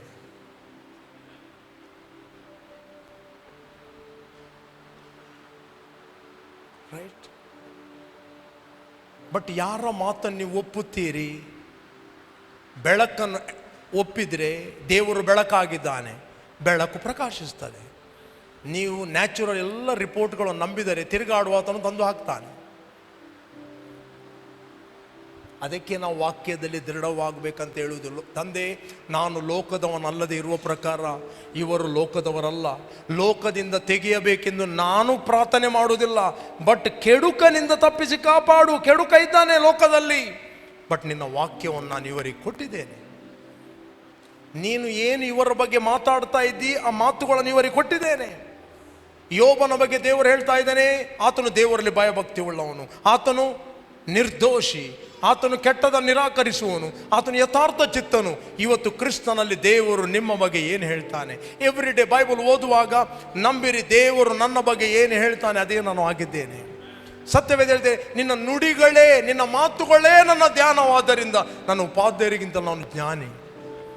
ನುಡಿಗಳೇ ಧ್ಯಾನ ಮಾಡದಿದ್ದರೆ ಎಲ್ಲಿ ಜ್ಞಾನಿ ಆಗುವುದು? Word of God make you wise. Yesuswami ಕೇಳಿದ, ಸಾಮಾನ್ಯ ಜನರು ನನ್ನ ಕುರಿತಾಗಿ ಏನು ಹೇಳ್ತಾರೆ? ನೀನು ಕೆಲವರು ಹೇಳಿದ್ದು ನೀನು ಎರೆಮ್ಯ, ಕೆಲವರು ಹೇಳಿದ್ದು ಸ್ಥಾನಿಕನಾದ ಯೋಹಾನ ಸತ್ತವನು ಎದ್ದಿದ್ದಾನೆ. ಪೇತ್ರನು ಇಮಿಡಿಯೇಟ್ಲಿ ಹೇಳಿದ, ನೀನು ಬರಬೇಕಾದ, ಹಲೋ ಇಲ್ಲಿ ನೋಡಿ, ನೀನು ಬರಬೇಕಾದ ಕ್ರಿಸ್ತನು. ಯೋನನ ಮಗನಾದ ಸೀಮೋನ್ನೇ, ಈ ಗುಟ್ಟನ್ನು ನಿನಗೆ ಪ್ರಕಟಿಸಿತು ನ್ಯಾಚುರಲ್ ವ್ಯಕ್ತಿ ಅಲ್ಲ, ನಿನ್ನ ಯೂನಿವರ್ಸಿಟಿ ನಾಲೆಜ್ ಅಲ್ಲ, ನೀನು ಕಲಿತ ಸ್ಕ್ರಿಪ್ಚರ್ ನಾಲೆಜ್ ಅಲ್ಲ, ಪರಲೋಕದ ತಂದೆ ನಿನಗೆ ಮಾತಾಡಿದನು. Exact word. ನೀನು ಬರಬೇಕಾದ ಕ್ರಿಸ್ತನು, ಜೀವ ಸ್ವರೂಪನಾದ ಕುಮಾರನು. ಕಾಣದ ಲೋಕದಲ್ಲಿರುವ ದುರಾತ್ಮಗಳಿಗೆ ಗೊತ್ತು ಯೇಸು ಯಾರಂತ. ಪರಿಸೇಯರಿಗೆ ಗೊತ್ತಿಲ್ಲ ಆತನು ಬಡಗಿಯ ಮಗ ಅಂತ. ಪರಿಸೇಯರಿಗೆ ಗೊತ್ತಿಲ್ಲ ಆತನು ದೇವರ ಮಗ ಅಂತ. ಪರಿಸೇಯರು ನಂಬ್ತಾ ಇದ್ದರು ಇವನು ಬಡಗಿಯ ಮಗ, ಬಡಗಿ. ಬಟ್ ಕಾಣದ ಲೋಕದಲ್ಲಿರುವ ದೇವರು ಹೇಳ್ತಾ ಇದ್ದಾನೆ, ಈತನು ನನ್ನ ಮಗ, ಈತನು ನಾನು ಮೆಚ್ಚಿದ್ದೇನೆ, ಈತನು ಕ್ರಿಸ್ತನು. ಗದರಿನ ಸೀಮೆಯಲ್ಲಿ ದುರಾತ್ಮಗಳು ಹೇಳಿದವು, ನೀನು ದೇವರ ಮಗನು, ನಮ್ಮ ಗೂಡವೇ ನಿನಗೆ ಯಾಕೆ? ನೀನು ಯಾರಂತ ನಮಗೆ ಗೊತ್ತು. The spiritual world recognising, spiritual world recognise ಮಾಡ್ತಾ ಇದೆ ನೀವು ಯಾರಂತ ನಿಮಗೆ ಗೊತ್ತಿಲ್ಲ ರೀ. ನೀವು ಯಾರಂತ ದೇವರಿಗೆ ಗೊತ್ತು, ನೀವು ಯಾರಂತ ಸೈತಾನಿಗೆ ಗೊತ್ತು, ನೀವು ಯಾರಂತ ದೇವದೂತರಿಗೆ ಗೊತ್ತು. ಸೈತಾನ ಒಂದೇ ಬಯಸ್ತಾನೆ, ನೀವು ಯಾರಂತ ನಿಮಗೆ ಗೊತ್ತಾಗಬಾರ್ದು ಅಷ್ಟೇ. ಯಾವ ದಿವಸ ನಿಮಗೆ ಗೊತ್ತಾಯಿತು ಆ ದಿವಸ ಅವನು ನಿಮ್ಮನ್ನು ಹಿಡಿಯುವುದಿಲ್ಲ. ಕೆಡುಕನು ಅವನನ್ನು ಹಿಡಿಯುವುದಿಲ್ಲ. ಅದಕ್ಕೋಸ್ಕರ ದೇವರ ವಾಕ್ಯವನ್ನು ಕೇಳಿದ ಕೂಡಲೇ ಸೈತಾನ ಬರ್ತಾನಂತೆ. ಯಾಕೆ? ಅದನ್ನು ಕೇಳಿಕೊಂಡು ತಿಳಿಯಬಾರದೆಂದು. ತಿಳಿಯಬಾರದು, ಕೂಡಲೇ ಎಲ್ಲ ಕೆಲಸ ಬಿಟ್ಟು ಬರ್ತಾನೆ. ಬೈಬಲ್ ಹೇಳ್ತದೆ, ನಾನು ಹೇಳಿದಲ್ಲ, ಯೇಸುಸ್ವಾಮಿ ಹೇಳಿದ್ದು. ಒಮ್ಮೆ ನಿನಗೆ ವಾಕ್ಯ ಅರ್ಥ ಆಯಿತು, ಸಿಂಪಲ್. ಇಲ್ಲಿ 1 ಎಕರೆ ಜಾಗ ಇದೆ, ಕೇಳ್ತಾ ಇದ್ದೀರಾ? ಇಲ್ಲಿ 1 ಎಕರೆ ಜಾಗ ಇದೆ. ಆ ಜಾಗದಲ್ಲಿ ಯಾರೋ ಬಂದು ಟೆಂಟ್ ಹಾಕಿದ್ದಾರೆ. ಇನ್ನೊಬ್ಬನು ಟೆಂಟ್ ಹಾಕಿ ಕೂತ್ಕೊಂಡು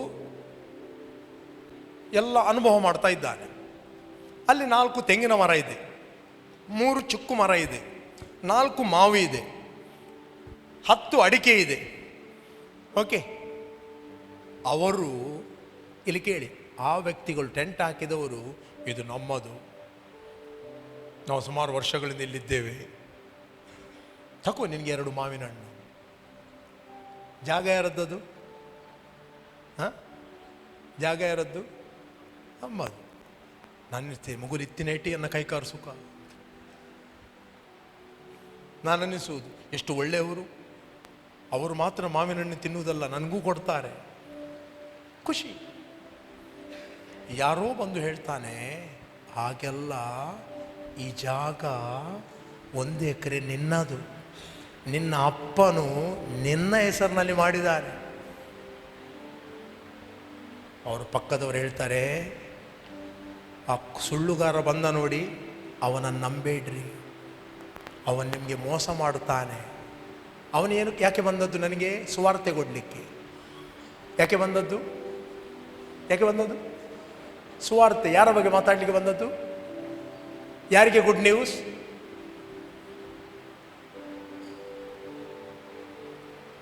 ಅವರಿಗೆ ಗೊತ್ತುಂಟು, ಟೆಂಟಿನಲ್ಲಿದ್ದವರಿಗೆ, ಯಾವ ದಿವಸ ಈ ವ್ಯಕ್ತಿಗೆ ಗೊತ್ತಾಗ್ತದೆ ಈ ಜಾಗ ಅವನದ್ದಂತ, ಆ ದಿವಸ ನಮ್ಮನ್ನು ಖಾಲಿ ಮಾಡ್ತಾನೆ. ಅವರು ಆದಷ್ಟು ಪ್ರಯತ್ನ ಮಾಡ್ತಾರೆ. ಅವರಿಗೆ ಗೊತ್ತುಂಟು ಈ ಜಾಗ ನನ್ನದು ಅಂತ, ಬಟ್ ನನಗೆ ಮಾತ್ರ ಗೊತ್ತಾಗಬಾರದು. ಇದೇ ರೀತಿ ಸೈತಾನ ಮಾಡುವುದು. ಸುವಾರ್ತೆ ಅಂತ ಹೇಳಿದರೆ ಪ್ರಿಯರೇ, 4 ಸ್ಕ್ರಿಪ್ಚರ್ ಅಲ್ಲ. ಸುವಾರ್ತೆ ಅಂತ ಹೇಳಿದರೆ ದೇವರು ನನಗೆ ಕ್ರಿಸ್ತನಲ್ಲಿ ಏನು ಮಾಡಿದ್ದಾನೆ ಅದನ್ನು ನಾನು ಒಪ್ಪುವಂಥದ್ದು, ಅದನ್ನು ನಾನು ತಿಳಿಯುವಂಥದ್ದು. ನನ್ನ ಬಗ್ಗೆ ದೇವರು ನನಗೆ ಪ್ರಕಟಿಸ್ತಾನೆ ನಾನು ಯಾರು ಅಂತ. ನೀವು ವಾಕ್ಯವನ್ನು ಕೇಳುವುದಂದರೆ ನಿನ್ನ ವಿಷಯವಾಗಿ ನೀನು ತಿಳಿಯುವುದು, ನೀನು ಯಾರು ಕ್ರಿಸ್ತನಲ್ಲಿ ಅಂತ ನಿನ್ನ ವಿಷಯವಾಗಿ ತಿಳಿಯುವುದು. ದೇವರು ಬಹಳ ಉತ್ಸವದಲ್ಲಿದ್ದಾನೆ ನಿಮ್ಮ ವಿಷಯದಲ್ಲಿ ನಿಮಗೆ ಪ್ರಕಟಿಸಬೇಕಂತ. ನಿಮ್ಮ ವಿಷಯದಲ್ಲಿ ನಿಮ್ಮಿಂದ ಏನು ಮರೆ ಮಾಡಲಿಕ್ಕೆ ಆತನು ಬಯಸ್ತಿಲ್ಲ. ಬಟ್ ತಿರುಗಾಡುವತನ ಏನು ಹೇಳ್ತಾನೆ? ಪಾಸ್ಟ್ರೇ, ನಾನು ವರ್ಷಿಪ್ ಒಳ್ಳೆ ಮಾಡ್ತಾನೆ, ವಾಕ್ಯ ಕೇಳುವಾಗ ನನ್ನ ಫ್ಲೈಟ್ ಟೇಕಪ್ ಆಗ್ತದೆ. ಈಗ ಕುರ್ಚಿಯಲ್ಲಿ ಕೈ ಸಹ ಬಂದಿದೆ, ಇನ್ನು ಖಾಲಿ ಬೆಲ್ಟ್ ಬರಲಿಕ್ಕೆ ಬಾಕಿ ಅಷ್ಟೇ.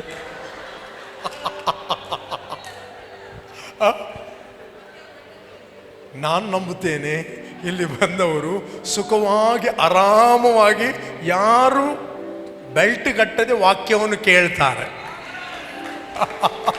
ಕಮಾನ್, ನಿಮಗೆ ಒಂದು ಚಪ್ಪಾಳೆ ತಟ್ಟಿರಿ. ಹಲೋ, ಕೇಳ್ತಾ ಇದ್ದೀರಾ? ಕಾಣದ ಲೋಕದಲ್ಲಿರುವ ದೇವರು ಹೇಳ್ತಾನೆ, ನೀನು ಕ್ರಿಸ್ತನಲ್ಲಿ ಗುಣವಾಗಿದ್ದಿ, ಕ್ರಿಸ್ತನಲ್ಲಿ ನೀನು ಅರಸನಾಗಿದ್ದಿ, ಕ್ರಿಸ್ತನಲ್ಲಿ ನೀನು ಯಾಜಕನಾಗಿದ್ದಿ, ಕ್ರಿಸ್ತನಲ್ಲಿ ನೀನು ಮೀಸಲಾದ ಜನ, ಸ್ವಕೀಯ ಪ್ರಜೆ ಆಗಿದ್ದಿ, ಕ್ರಿಸ್ತನಲ್ಲಿ ನೀನು ಜಯಶಾಲಿಯಾಗಿದ್ದಿ, ಕ್ರಿಸ್ತನಲ್ಲಿ ನೀನು ದೇವರಿಂದ ಹುಟ್ಟಿದವನು. ಬೈಬಲ್ ಹೇಳ್ತದೆ, 7 ಒಳಗಿನ ಮನುಷ್ಯ ಹೊಸದಾಗಿ ಹುಟ್ಟಿದಾನಲ್ಲ, ಆತ್ಮಿಕ ಲೋಕದಿಂದ 7 ಪ್ರಕಾಶಿಸು. ನಿನಗೆ ಆಲ್ರೆಡಿ ರಿಯಾಲಿಟಿ ಬಂತು, ಪ್ರಕಟಣೆ ಬಂತು. ಇಲ್ಲಿ ಕೇಳ್ರಿ, ದೇವರು ಏನೇ ಕೆಲಸ ಮಾಡುವುದಾದರೆ ನಿನಗೆ ಬೆಳಕು ಕೊಟ್ಟು ಚಲಿಸ್ತಾನೆ. ಸೈತಾನ ಏನೇ ಕೆಲಸ ಮಾಡಬೇಕಾದ್ರೆ ಅವನು ಸುಳ್ಳು ಹೇಳಿ ನಿನ್ನ ಮೈಂಡನ್ನು ಬ್ಲೈಂಡ್ ಮಾಡಿ ಚಲಿಸ್ತಾನೆ. ಇದೇ ಬೈಬಲಲ್ಲಿ ಓದಿ. 2 Corinthians 4 chapter 3, 4, 5, 6 verse. ನಾವು ಸಾರುವ ಸುವಾರ್ತೆಯು ಕೆಲವರಿಗೆ ಮರೆಯಾಗಿರುವುದಾದರೆ ನಾಶನ ಮಾರ್ಗದಲ್ಲಿರುವವರಿಗೆ ಮರೆಯಾಗಿರುವುದು. ನೆಕ್ಸ್ಟ್, ಇವರಲ್ಲಿ ದೇವರ ಪ್ರತಿರೂಪವಾಗಿರುವ ಕ್ರಿಸ್ತನ ಪ್ರಭಾವವನ್ನು ತೋರಿಸುವ ಸುವಾರ್ತೆಯು ಪ್ರಕಾಶ ಉದಯವಾಗಬಾರದೆಂದು, ಬೆಳಕು ಬರಬಾರದೆಂದು ಈ ಪ್ರಪಂಚದ ದೇವರು ಅಂದರೆ ಯಾರು?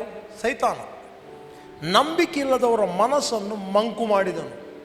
Whose mind the God of this age has blinded, who do not believe, lest the light of the gospel of the glory of Christ, who is the image of God, should shine on them, should shine on them, should shine on them, should shine on them.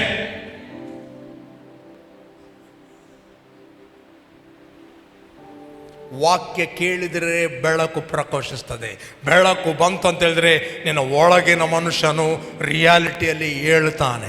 ಒಳಗಿನ ಮನುಷ್ಯನು ಎದ್ದರೆ ನಿನ್ನ ಇಂದ್ರಿಯಗಳು ಏನು ನಿನಗೆ information ಕೊಡ್ತವೆ, ಏನು report ಕೊಡ್ತವೆ, ಏನು ಈವಿಲ್ ರಿಪೋರ್ಟ್ ಇದೆ, ಅದೆಲ್ಲವನ್ನು ನೀವು ನಿರಾಕರಿಸ್ತೀರಿ. ನಾವು ದೇವರ ಸನ್ನಿಧಾನದಲ್ಲಿ ಕೂತ್ಕೊಳ್ಳುವಂಥದ್ದು ನಮ್ಮ ಒಳಗಿನ ಮನುಷ್ಯನನ್ನು ಡೆವಲಪ್ ಮಾಡಲಿಕ್ಕೆ, ಒಳಗಿನ ಮನುಷ್ಯನನ್ನು ಬಲಪಡಿಸಲಿಕ್ಕೆ, ನಮ್ಮ ಅಂತರದ ಮನುಷ್ಯನನ್ನು ಕಟ್ಟಲಿಕ್ಕೆ. ಅಂತರದ ಮನುಷ್ಯನು ಬಲಾಢ್ಯನಾಗಿದ್ದರೆ ಬರುವ ಎಲ್ಲ ವಿಕೆಟ್ ಥಾಟ್ಸ್ಗಳು ತಿರುಗಾಡುವ ಆತನು ಕೊಡುವಂಥ ಪ್ರತಿಯೊಂದು ಥಾಟ್ಗಳನ್ನು ಅದು ಮಾತಿನಲ್ಲಿ ಕನ್ವರ್ಟ್ ಮಾಡದೆ ಎಲ್ಲವನ್ನು ವಾಕ್ಯದಲ್ಲಿ ರಿಜೆಕ್ಟ್ ಮಾಡುತ್ತೀರಿ. ಬರುವಂಥ ಥಾಟ್ಗಳನ್ನು ನೀವು ಮಾತಿನಲ್ಲಿ ಕನ್ವರ್ಟ್ ಮಾಡಿದರೆ, ಅರಿಕೆ ಮಾಡಿದರೆ, ನೀವು ಅವನಿಗೆ ಅವಕಾಶ ಕೊಡ್ತೀರಿ. ಸೈತಾನನು ಸಿಂಹದೋಪಾದಿಯಲ್ಲಿ, ಗರ್ಜಿಸುವ ಸಿಂಹದೋಪಾದಿಯಲ್ಲಿ ಯಾರನ್ನು ನುಂಗಲಿ ಎಂದು ಹುಡುಕುತ್ತಾ ತಿರುಗುತ್ತಾನೆ. ಕೆಲವರು ಬೋರ್ನಗೆ ನಾವು ಹೇಳ್ತೀವಿ, ಎನ್ನ ಪುನಃ ಬೂಂಡ ಗೊತ್ತಾಪ, ಯಾನ್ ಸಾಯ್ತೀನಿ ಎಡ್ಡೆತ್ತೀನಿ, ಯಾನ್ ಸೂಸೈಡ್ ಮಲ್ಪುವೆ, ಯಾನ್ ಚರ್ಚ್ ಬರ್ಪೂಜಿ, ಎಡ್ಡೆ ಬಣ್ಣೆ ಅವಕಾಶ ಕೊರಿಯೇ ನಿಕ್ ಬರಂದಿಲ್ಲಕ್ಕಿಲ್ಲ ಜಪಡಾವೆ.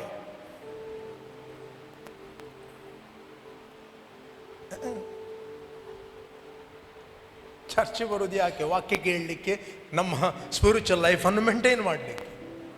ಬ್ಲೈಂಡ್ನೆಸ್ ಪುನಃ ಬರಬಾರದು. ಅದಕ್ಕಿರೋದು ಸಭೆ. Church is a light. People don't know why church, ಯಾಕೆ ಸಭೆ ಅಂತ.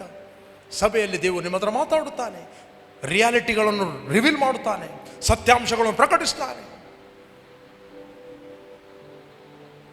ಇಲ್ಲಿ ತಿರುಗಾಡುವತನ ಏನು ಹೇಳ್ತಾನೆ? ಪಕ್ಕಡೆ ಅಂಚಪುರ ಆಪಿನ ಹಾಗೆಲ್ಲ ಆಗುವುದು. No, death and life are in the power of your tongue. ನಿಮಗೆ ನಾರ್ಮಲ್ ಮಾತು ಗೊತ್ತು. ಮನೆಯಿಂದ ಹೊರಡುವಾಗ ಎಷ್ಟು ಮಂದಿ ಹೇಳ್ತೀರಿ ಹೋಗ್ತೇನೆ ನಾನು? ಹೇಳ್ತೀರಾ? ಏನು ಹೇಳ್ತೀರಿ? ಬರ್ತೇನೆ ಅಂತ ಹೇಳ್ತೀರಿ.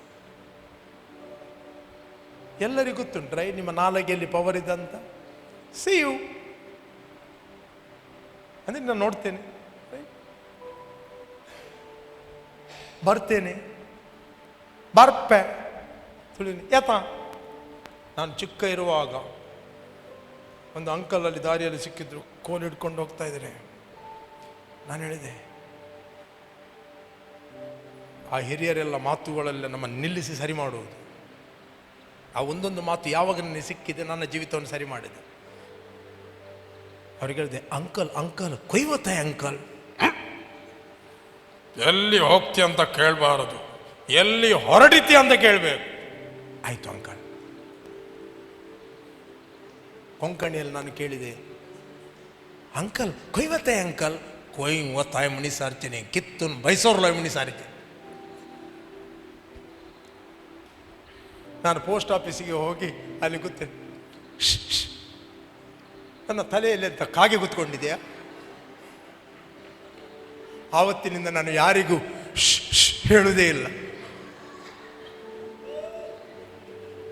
ಪೋಸ್ಟ್ ಆಫೀಸಿಗೆ ಹೋಗಿದೆ, ಮತ್ತು ಆ ವ್ಯಕ್ತಿ ಪೋಸ್ಟ್ ಆಫೀಸ್ ನನ್ನ ಫ್ರೆಂಡ್ ಆದ, ನಾನು ಸಣ್ಣ ಇರುವಾಗ.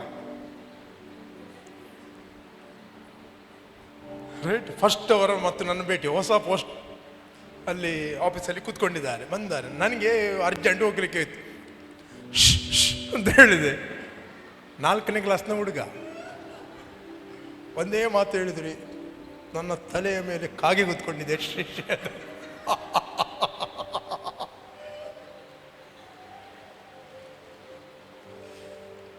ತಪ್ಪು ಮಾಡಿ ನಾವು ಕಲಿತೇವೆ. ರೈಟ್, ಆವತ್ತಿನಿಂದ ನಾನು ಯಾರಿಗೂ ಕೂಡ ಅಂತ ಹೇಳಲೇ ಇಲ್ಲ. ಅದೇ ಲಾಸ್ಟ್. ಆವತ್ತಿನಿಂದ ಯಾರಿಗೂ ನಾನು ಕೇಳಲಿಲ್ಲ, ಎಲ್ಲಿ ಹೊರಡ್ತೀಯ ಅಂತ ಕೇಳಲೇ ಇಲ್ಲ, ಎಲ್ಲಿ ಹೋಗ್ತೀಯ ಅಂತ ಕೇಳಲೇ ಇಲ್ಲ, ಎಲ್ಲಿ ಹೊರಡ್ತೀಯ ಅಂತ ಕೇಳುವುದೇ. ಈ ಎಲ್ಲ ಚಿಕ್ಕ ಇರುವಾಗ ಕೆಲವು ಹಿರಿಯರಿಂದ ಕೆಲವು ಮೌಲ್ಯಗಳನ್ನು ನಾವು ಕಲಿತೇವೆ. ರೈಟ್, ಮನೆಯಿಂದ ಹೊರಡುವಾಗ ಹೋಗ್ತೇನೆ ಹೇಳ್ಬೇಡವ, ಬರ್ತೇನೆ ಅಂತ ಹೇಳು. ಆಗ ನಾವು ಬೋರ್ನಗೇನಲ್ಲ, ನಮ್ಗೆ ಗೊತ್ತಿಲ್ಲ, ಬಟ್ ಅದನ್ನು ನಾವು ಪಿಕ್ ಮಾಡಿದೆವು. ಮತ್ತೆ ಸತ್ಯವೇದ ಬೈಬಲ್ ಓದುವಾಗ ಗೊತ್ತಾಯಿತು, ಓ ಇದು ಆಲ್ರೆಡಿ. ಅದಕ್ಕೆ ಯೇಸುಸ್ವಾಮಿ ಹೇಳಿದ, ಆಕಾಶ ಕೆಂಪು ಇರುವಾಗ ನೀವು ಹೇಳ್ತೀರಿ ಇವತ್ತೇನೋ ಒಂದು ಸ್ವಲ್ಪ ಮಳೆ ಬರಲಿಕ್ಕಿದೆ ಅಂತ.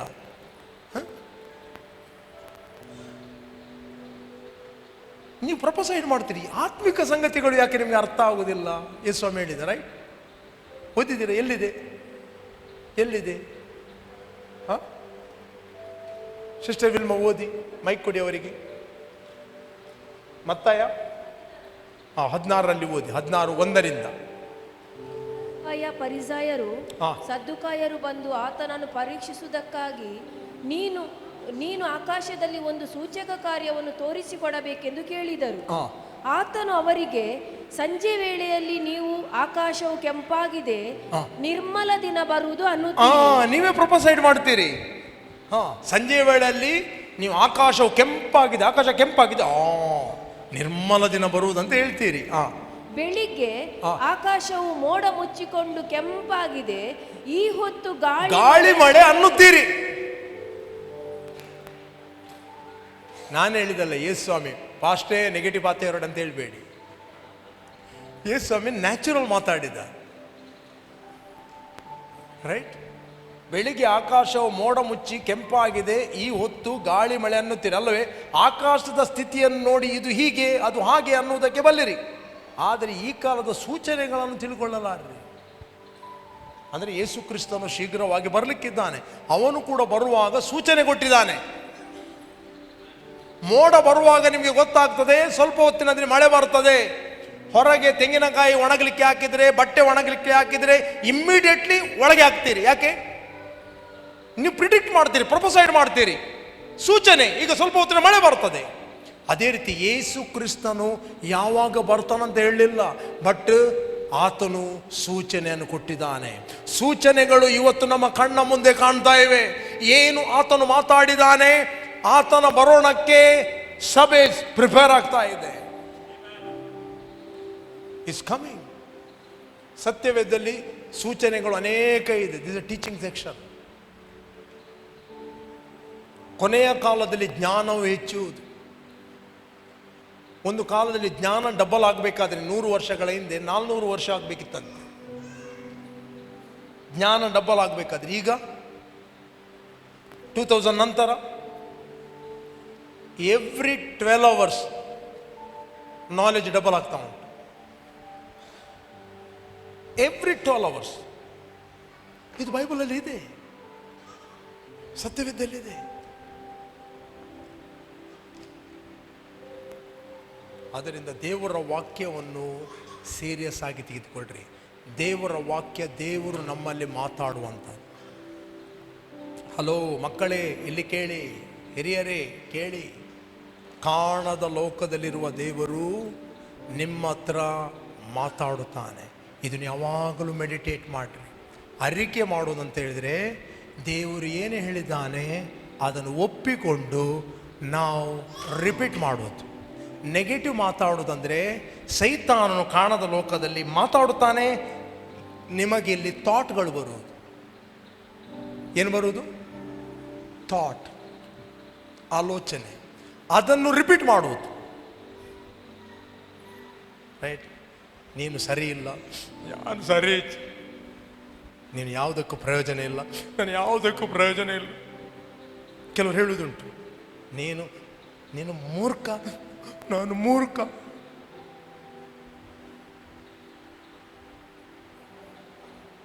ರೈಟ್? ಕೆಲವು ಮಕ್ಕಳಿಗೆ ಕಂಪೇರ್ ಮಾಡೋದು. ನಾನೊಂದು ವಿಷಯ ಕೇಳಿದ್ದೆ ಮಕ್ಕಳಿಗೆ. ಈ ಮನೆಯ ಹುಡುಗ ಕರೆಕ್ಟಾಗಿ ಕಲಿತಿರ್ಲಿಲ್ಲ. ಯಾವಾಗಲೂ ನೆರೆ ಮನೆಯ ಹುಡುಗನನ್ನು ಹೇಳುವುದಂತೆ, ಅವನು ಹುಷಾರು ಕಲೀಲಿಕ್ಕೆ. ಆ ಹುಡುಗನನ್ನು ನೋಡಿ ಕಲಿಯ, ಆ ಹುಡುಗನ ನೋಡಿ ಕಲಿಯ, ಆ ಹುಡುಗನ ನೋಡಿ ಕಲಿಯ, ಆ ಹುಡುಗನನ್ನು ನೋಡಿ ಕಲಿಯ ಅಂತ ಎವ್ರಿ ಡೇ ಅವನ ತಂದೆ ತಾಯಿಗಳು ಆ ನೆರೆ ಮನೆಯ ಹುಡುಗನ ಬಗ್ಗೆ ಸ್ಟೋರಿ ಮಾತಾಡು. ನೋಡಿ ಅವನು ಎಷ್ಟು ಹುಷಾರು, ಅವನು ಹೇಗೆ ಕಲಿತಾನೆ, ಅವನನ್ನು ನೋಡಿ ಕಲಿ. ಕೆಲವರು ತಂದೆ ತಾಯಿಗಳು ಹೀಗೆ ಸಹ ಮಾಡಿದೆ, ಪೋ ಆಯನ ಪ್ರೀತಿ ಇಲ್ಲ ಪೋ, ಹೀಗೆ ಸಹ ಮಾತಾಡೋರಿದ್ದಾರೆ. ಎಸ್ ಇದ್ದಾರೆ, ನೀವಲ್ಲ. ಬಟ್ ನಾನು ಕೇಳಿದ್ದೇನೆ, ಪೋ ಎಷ್ಟು ಹುಷಾರು ಹುಡುಗೆ, ಎಷ್ಟು ಹುಷಾರು ಹುಡುಗೆ, ಪೋ ಆಯನ ಪ್ರೀತಿ ನೋಡು, ಕಾರ್ದಿಕ್ಕದ ನೀರು ಬರೋಣ. ಇವರಿಗೆ ಇಲ್ಲಿ ಕಂಡಮಿನೇಷನ್ ಆಗಿ ನಾನು ಯಾವುದಕ್ಕೂ ಸೈತಾನ ಬಂದೇಳೆ, ನೀನು ಯಾವುದಕ್ಕೂ ಪ್ರಯೋಜನ ಇಲ್ಲ, ನೀನು ಯಾವುದಕ್ಕೂ ಪ್ರಯೋಜನ ಇಲ್ಲ ಅಂತ. ಅವನೇನು ಮಾಡಿದ ಗೊತ್ತಾ? ಆ ನೆರೆ ಮನೆಯನ್ನು ಹುಡುಗನನ್ನು ಫಿನಿಶ್ ಮಾಡಿಬಿಟ್ಟ. ಇನ್ನು ನನಗೆ ತಂದೆ ತಾಯಿಗಳು ಹೇಳುವುದಿಲ್ಲ ಅಲ್ಲ, ಆ ಮನೆಯ ಹುಡುಗ ನೋಡು, ಆ ಮನೆಯ ಹುಡುಗ ನೋಡು ಅಂತ. ಅವನ ಧರ್ಮಕ್ಕೆ ಅವನ ಪ್ರಾಣ ಹೋಯಿತು. ಇದು ಆದ ಘಟನೆ. ನೀವು ಮಕ್ಕಳನ್ನು ಪಾಪ ಯಾರ್ಯಾರ ಮಕ್ಕಳೊಟ್ಟಿಗೆ ಕಂಪೇರ್ ಮಾಡುತ್ತೀರಿ.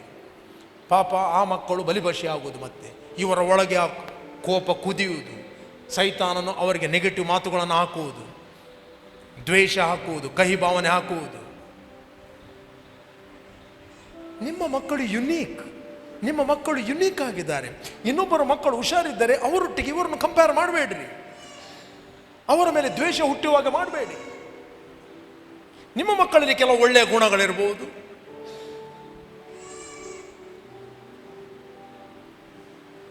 ನಿಮ್ಮ ಮಕ್ಕಳನ್ನು ಫಸ್ಟ್ ಆಫ್ ಆಲ್ ಯಾರ ಮಕ್ಕಳೊಟ್ಟಿಗೆ ಕಂಪೇರ್ ಮಾಡಬೇಡ್ರಿ. ದೇವರು ಪ್ರತಿಯೊಂದು ಮಕ್ಕಳನ್ನು ಯುನೀಕ್ ಆಗಿ ಸೃಷ್ಟಿ ಮಾಡಿದರು. ಲವ್ ಯುವರ್ ಚಿಲ್ಡ್ರನ್, ನಿಮ್ಮ ಮಕ್ಕಳನ್ನು ಪ್ರೀತಿ ಮಾಡಿ. ಓಕೆ, ಒಂದು ವೇಳೆ ನಿಮಗೆ ಏನು ಕರೆಕ್ಷನ್ ಕೊಡಲಿಕ್ಕಿದೆ, ಬೇರೆ ಮಕ್ಕಳೊಟ್ಟಿಗೆ ಅಳೆಯಬೇಡಿ.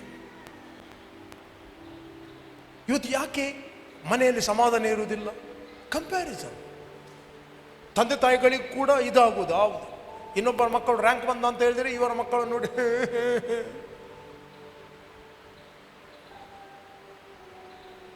ಗಂಡ ಹೆಂಡತಿಯನ್ನು ಕಂಪೇರ್ ಮಾಡೋದು. ನೋಡಿ ಅವರು ನೋಡಿ, ಇವರು ನೋಡಿ, ಇವರು ನೋಡಿ, ನೀವನ್ನೇ ಏನು ನಿನ್ನ ಮಂಡೆಯಲ್ಲಿ ಸೆಗಣಿ ಇದೆ.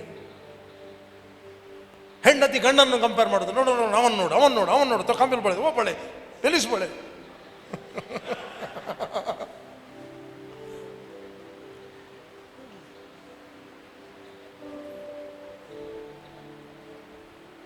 ರೈಟ್.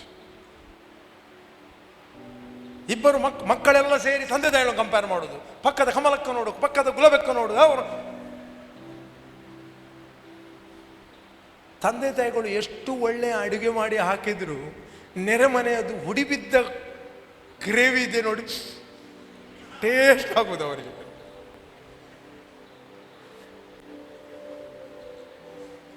ಒಂದು ಮಗು ದಿನಾಲು ಸ್ಕೂಲಿಂದ ಬರ್ತಿತ್ತಂತೆ.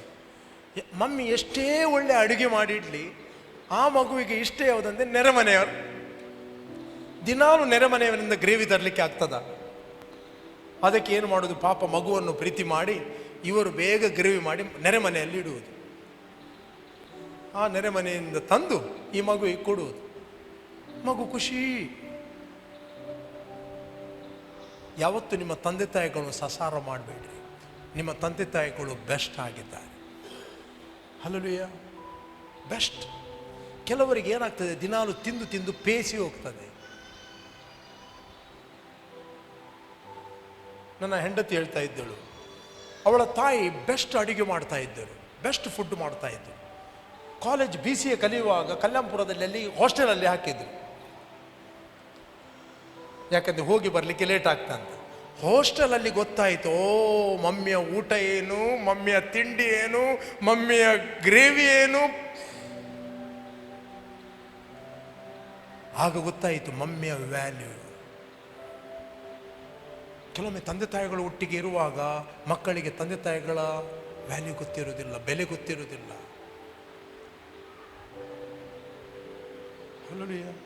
Don't compare. ಮಕ್ಕಳು ಯಾವತ್ತೂ ತಮ್ಮ ತಂದೆ ತಾಯಿಗಳನ್ನು ಬೇರೆಯವರೊಟ್ಟಿಗೆ ಕಂಪೇರ್ ಮಾಡೋದಲ್ಲ. ನಿಮ್ಮ ತಂದೆ ತಾಯಿಗಳು ಬೆಸ್ಟ್, ನಿಮ್ಮ ಮಕ್ಕಳು ಬೆಸ್ಟ್, ನಿಮ್ಮ ಗಂಡ ಬೆಸ್ಟ್, ನಿಮ್ಮ ಹೆಂಡತಿ ಬೆಸ್ಟ್, ನಿಮ್ಮ ಸೊಸೆ ಬೆಸ್ಟ್, ನಿಮ್ಮ ಅಳಿಯ ಬೆಸ್ಟ್. ರೈಟ್? ನನಗೆ ಖುಷಿ ಆಯಿತು, ನನ್ನ ಅಳಿಯ ಬೆಸ್ಟ್. S, best. ಹಲ್ಲೆಲೂಯಾ. ಯಾವಾಗಲೂ ಅವರಲ್ಲಿ ಒಳ್ಳೆಯದನ್ನು ನೋಡ್ರಿ, ಒಳ್ಳೆಯದನ್ನು ನೋಡ್ರಿ. Don't compare. ದೇವರ ವಾಕ್ಯದಲ್ಲಿ ನೋಡುವಾಗ ನಮಗೆ ಎಲ್ಲರೂ ಒಳ್ಳೆಯವರಾಗಿ ಕಾಣ್ತಾರೆ. ಕಾಣದ ಲೋಕದಲ್ಲಿರುವ ದೇವರು ಹೇಳ್ತಾನೆ, ನಿನ್ನ ಮಕ್ಕಳಿಗೆ ಅಧಿಕ ಸೂಕ್ಷ್ಮವಿರುವುದು, ನಿನ್ನ ಮಕ್ಕಳು ಯೆಹೋವನಿಂದ ಶಿಕ್ಷಿಸಲ್ಪಡುವರು.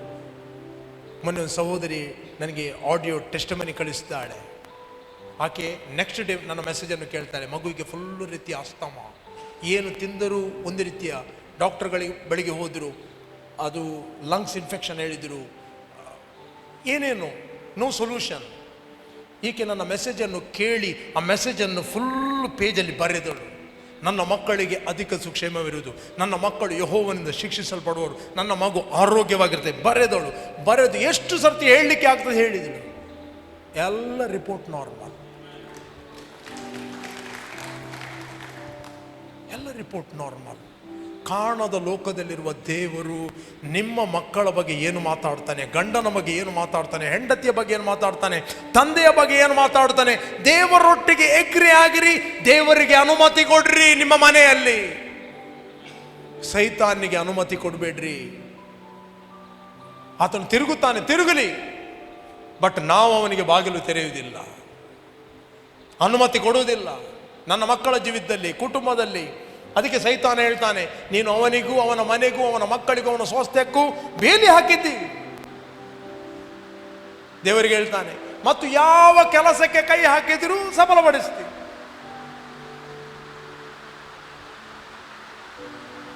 ರೈಟ್? ನೀವು ವಾಕ್ಯವನ್ನು ಧ್ಯಾನ ಮಾಡುವುದಂದ್ರೆ ದೇವರೊಟ್ಟಿಗೆ ನೀವು ಒಂದಾಗುವುದು. ನೀವು ವಾಕ್ಯವನ್ನು ರಿಜೆಕ್ಟ್ ಮಾಡುವುದಂದ್ರೆ ಸೈತಾನೊಟ್ಟಿಗೆ ನೀವು ಒಂದಾಗುವುದು. ತಿರುಗಾಡುವ ಆತನೊಟ್ಟಿಗೆ ಒಂದಾಗಿ ಬಾಗಿಲನ್ನು ತೆರೆದು ಮನೆಯಲ್ಲಿ ಗಲಿಬಿಲಿ, ಕುಟುಂಬದಲ್ಲಿ ಕಿರಿಕಿರಿ, ಮಕ್ಕಳ ವಿಷಯದಲ್ಲಿ ಕಿರಿಕಿರಿ, ದಾಂಪತ್ಯ ವಿಷಯದಲ್ಲಿ ಕಿರಿಕಿರಿ, ಫೈನಾನ್ಷಿಯಲಿ ಕಿರಿಕಿರಿ, ಕೆಲಸದ ಕಡೆಯಲ್ಲಿ ಕಿರಿಕಿರಿ, ಕಿರಿಕಿರಿ, ಎರೆಗಾವಿಯ ಕಿರಿಕಿರಿ. ಇಲ್ಲಿ ಕೆಲಸ ಇದ್ರೆ ಅಲ್ಲಿ ಹೋಯ್ತು, ಇದು ಎರೆಗಾವಿಯ ಕಿರಿಕಿರಿ, ಅಲ್ಲಿ ಅದು ಒಂದು ರಗಾಳೆ ಇಚ್ಚಂತ 4 ದಿನ.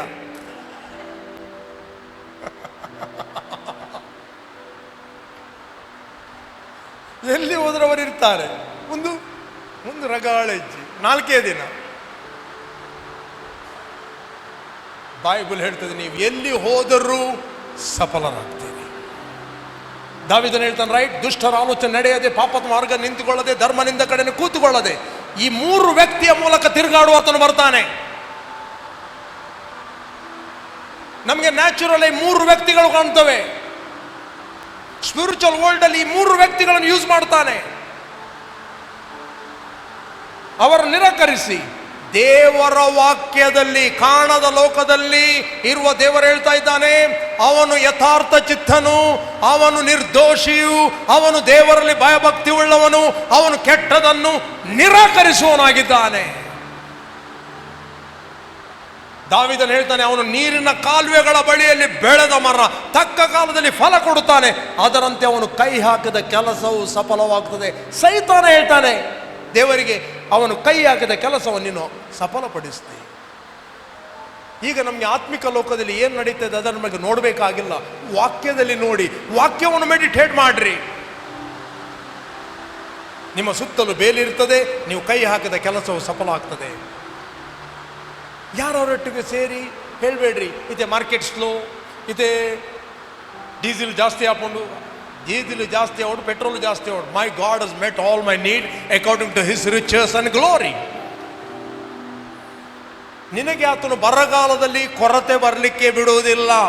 ನಿನ್ನ ಭವಿಷ್ಯಕ್ಕೆ ಆಧಾರ ನಿನ್ನ ಫೈನಾನ್ಸ್ ಅಲ್ಲ, ಇಕಾನಮಿ ಅಲ್ಲ, ನಿನ್ನ ಭವಿಷ್ಯಕ್ಕೆ ಆಧಾರ ದೇವರು.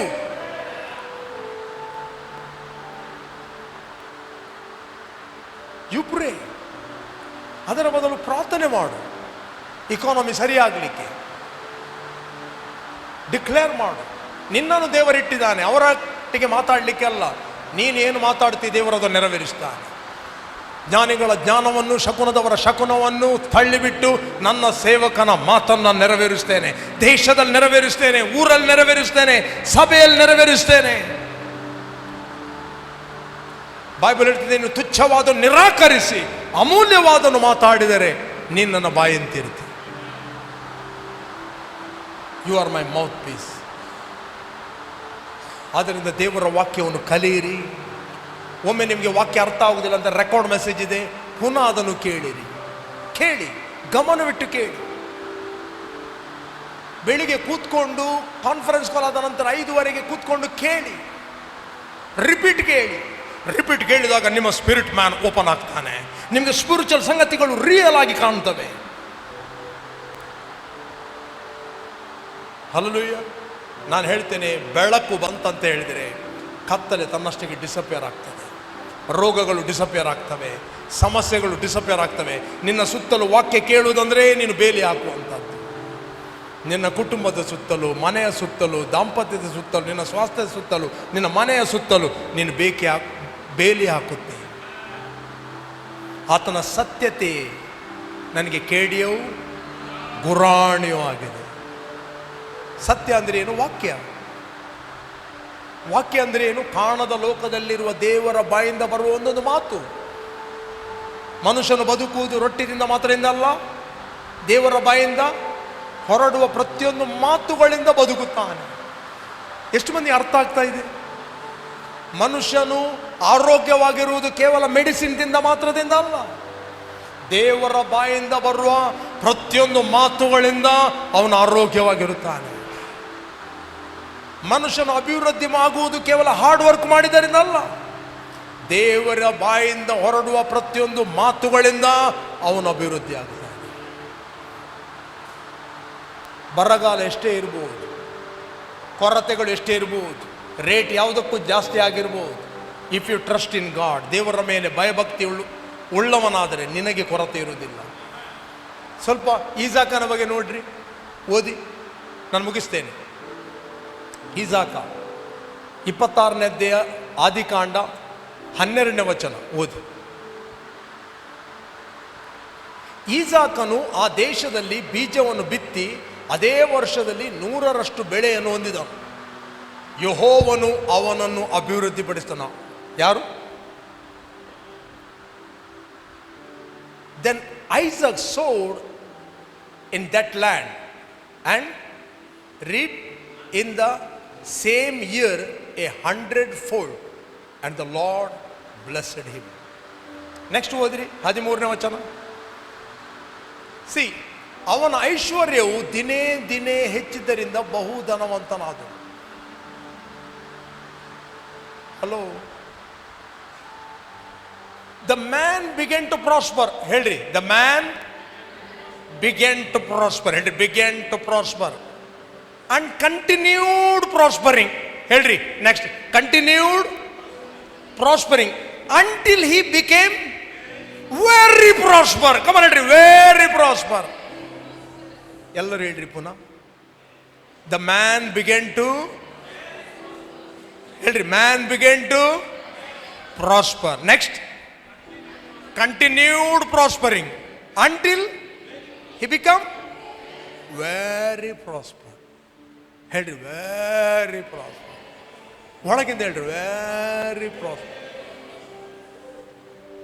ಅದೇ ದೇವರು ಯೋಬನ ಗ್ರಂಥದಲ್ಲಿ ಯೋಬನ ಬಗ್ಗೆ ಮಾತಾಡಿದ ದೇವರು, ಈಸಾಕನ ಬಗ್ಗೆ ಮಾತಾಡಿದ ದೇವರು, ಕ್ರಿಸ್ತನ ಮೂಲಕ ನಿನ್ನತ್ರ ಕೂಡ ಅದೇ ಮಾತಾಡುತ್ತಾರೆ. ನೀನು ನಂಬಿದರೆ ಇದನ್ನು ಅನುಭವಿಸ್ತಿ.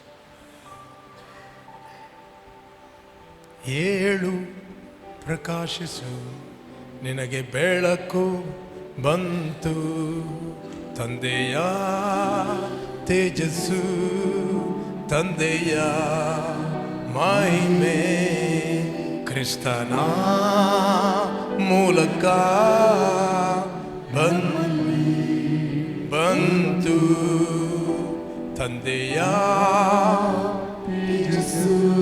ಗ್ಲೋರಿ, ತಂದೆಯ ಮಹಿಮೆ, ಕ್ರಿಸ್ತನ ಮೂಲಕ ನಮ್ಮಲ್ಲಿ ಬಂತು. ಧರ್ಮಶಾಸ್ತ್ರವು ಮೋಶೆಯ ಮೂಲಕ ಕೊಡಲ್ಪಟ್ಟಿತ್ತು. ಕೃಪೆಯು ಸತ್ಯವು ಕೊಡಲ್ಪಟ್ಟಿತ್ತಲ್ಲ, ಮೂಲಕ ಬಂತು. when Christ came into your heart, you are going to receive grace after grace, grace after grace. Grace is nothing, it's a spiritual ability. It will make you productive and fruitful. ಆತ ನಿಮ್ಮನ್ನು productive ಮತ್ತು fruitful ಆಗಿ ಮಾಡ್ತದೆ. ಸ್ತೇಫಾನನು ದೇವರ ಕೃಪೆಯಿಂದಲೂ ಬಲದಿಂದಲೂ ತುಂಬಿದವನಾಗಿದ್ದನು. ಬಲದಿಂದಲೂ ಅವನು ಅದ್ಭುತ ಸೂಚಕ ಕಾರ್ಯಗಳನ್ನು ಮಾಡುತ್ತಾ ಇದ್ದ. ದೇವರ ವಾಕ್ಯ ನೀವು ಕೇಳುವುದಂದರೆ ದೇವರ ಕೃಪೆ ನಿಮ್ಮಲ್ಲಿ ಹೆಚ್ಚಾಗುವುದು. ಎವ್ರಿ ಟೈಮ್ ನೀವು ವಾಕ್ಯವನ್ನು ಕೇಳ್ತೀರಿ, ನಿಮ್ಮ ಮೇಲೆ ದೇವರ ಕೃಪೆ ವರ್ಗಾವಣೆ ಆಗ್ತದೆ. ಕಿವಿ ಓಪನ್ ಇರಬೇಕು. ರಿಸೀವ್ ಮಾಡುವಂಥದ್ದು ನಿಮ್ಮ ಮೈಂಡ್ ಅಲ್ಲ, ರಿಸೀವ್ ಮಾಡುವಂಥದ್ದು ನಿಮ್ಮ ಶರೀರ ಅಲ್ಲ, ರಿಸೀವ್ ಮಾಡುವಂಥದ್ದು ನಿಮ್ಮ ಹ್ಯೂಮನ್ ಸ್ಪಿರಿಟ್. ಹ್ಯೂಮನ್ ಸ್ಪಿರಿಟ್ಗೆ ಅದು ವರ್ಗಾವಣೆ ಆಯಿತು, ದೆನ್ ಇಟ್ ವಿಲ್ ಇನ್ಕ್ರೀಸ್. ಅದು ಇನ್ಕ್ರೀಸ್ ಆಗ್ತದೆ. ಕೃಪೆ ಇನ್ಕ್ರೀಸ್ ಆಯ್ತು ಅಂತ ಹೇಳಿದ್ರೆ ನೀವು ಬಲದಲ್ಲಿ ತುಂಬಲ್ಪಡುತ್ತೀರಿ. ನಿಮ್ಮ ಸ್ಪಿರಿಚುವಲ್ ಟೆರಿಟರಿ ವಿಸ್ತರಿಸಲ್ಪಡುತ್ತದೆ. ಹಲ್ಲೆಲೂಯಾ. ನೀವು ಬಲದಿಂದ ಅಲ್ಲ, ಪರಾಕ್ರಮದಿಂದ ಅಲ್ಲ, ಆತನ ಕೃಪೆಯಿಂದ ನೀವು ಪ್ರೊಡಕ್ಟಿವ್ ಆಗ್ತೀರಿ, ಫ್ರೂಟ್ಫುಲ್ ಆಗ್ತೀರಿ. ಯಾವ ಕೆಲಸಕ್ಕೂ ಕೈ ಹಾಕಿದರೂ ನೀವು ಸಫಲ ಆಗ್ತೀರಿ. ಸ್ವಲ್ಪ ಪ್ರಯಾಸದಿಂದ ಗ್ರೇಟ್ ರಿಸಲ್ಟ್ ನೀವು ಕಾಣುತ್ತೀರಿ. ಇವತ್ತು ಎಷ್ಟೋ ಮಂದಿ ಪ್ರಯಾಸ ಪಡ್ತಾರೆ, ನೋ ರಿಸಲ್ಟ್. ಪೌಲ ಹೇಳ್ತಾನೆ, ನಾನು ಅವರೆಲ್ಲರಿಗಿಂತ ಹೆಚ್ಚಾಗಿ ಪ್ರಯಾಸ ಪಟ್ಟೆನು. ಪ್ರಯಾಸ ಪಟ್ಟದ್ದು ನಾನಲ್ಲ, ನನ್ನೊಂದಿಗಿರುವ ಆತನ ಕೃಪೆ.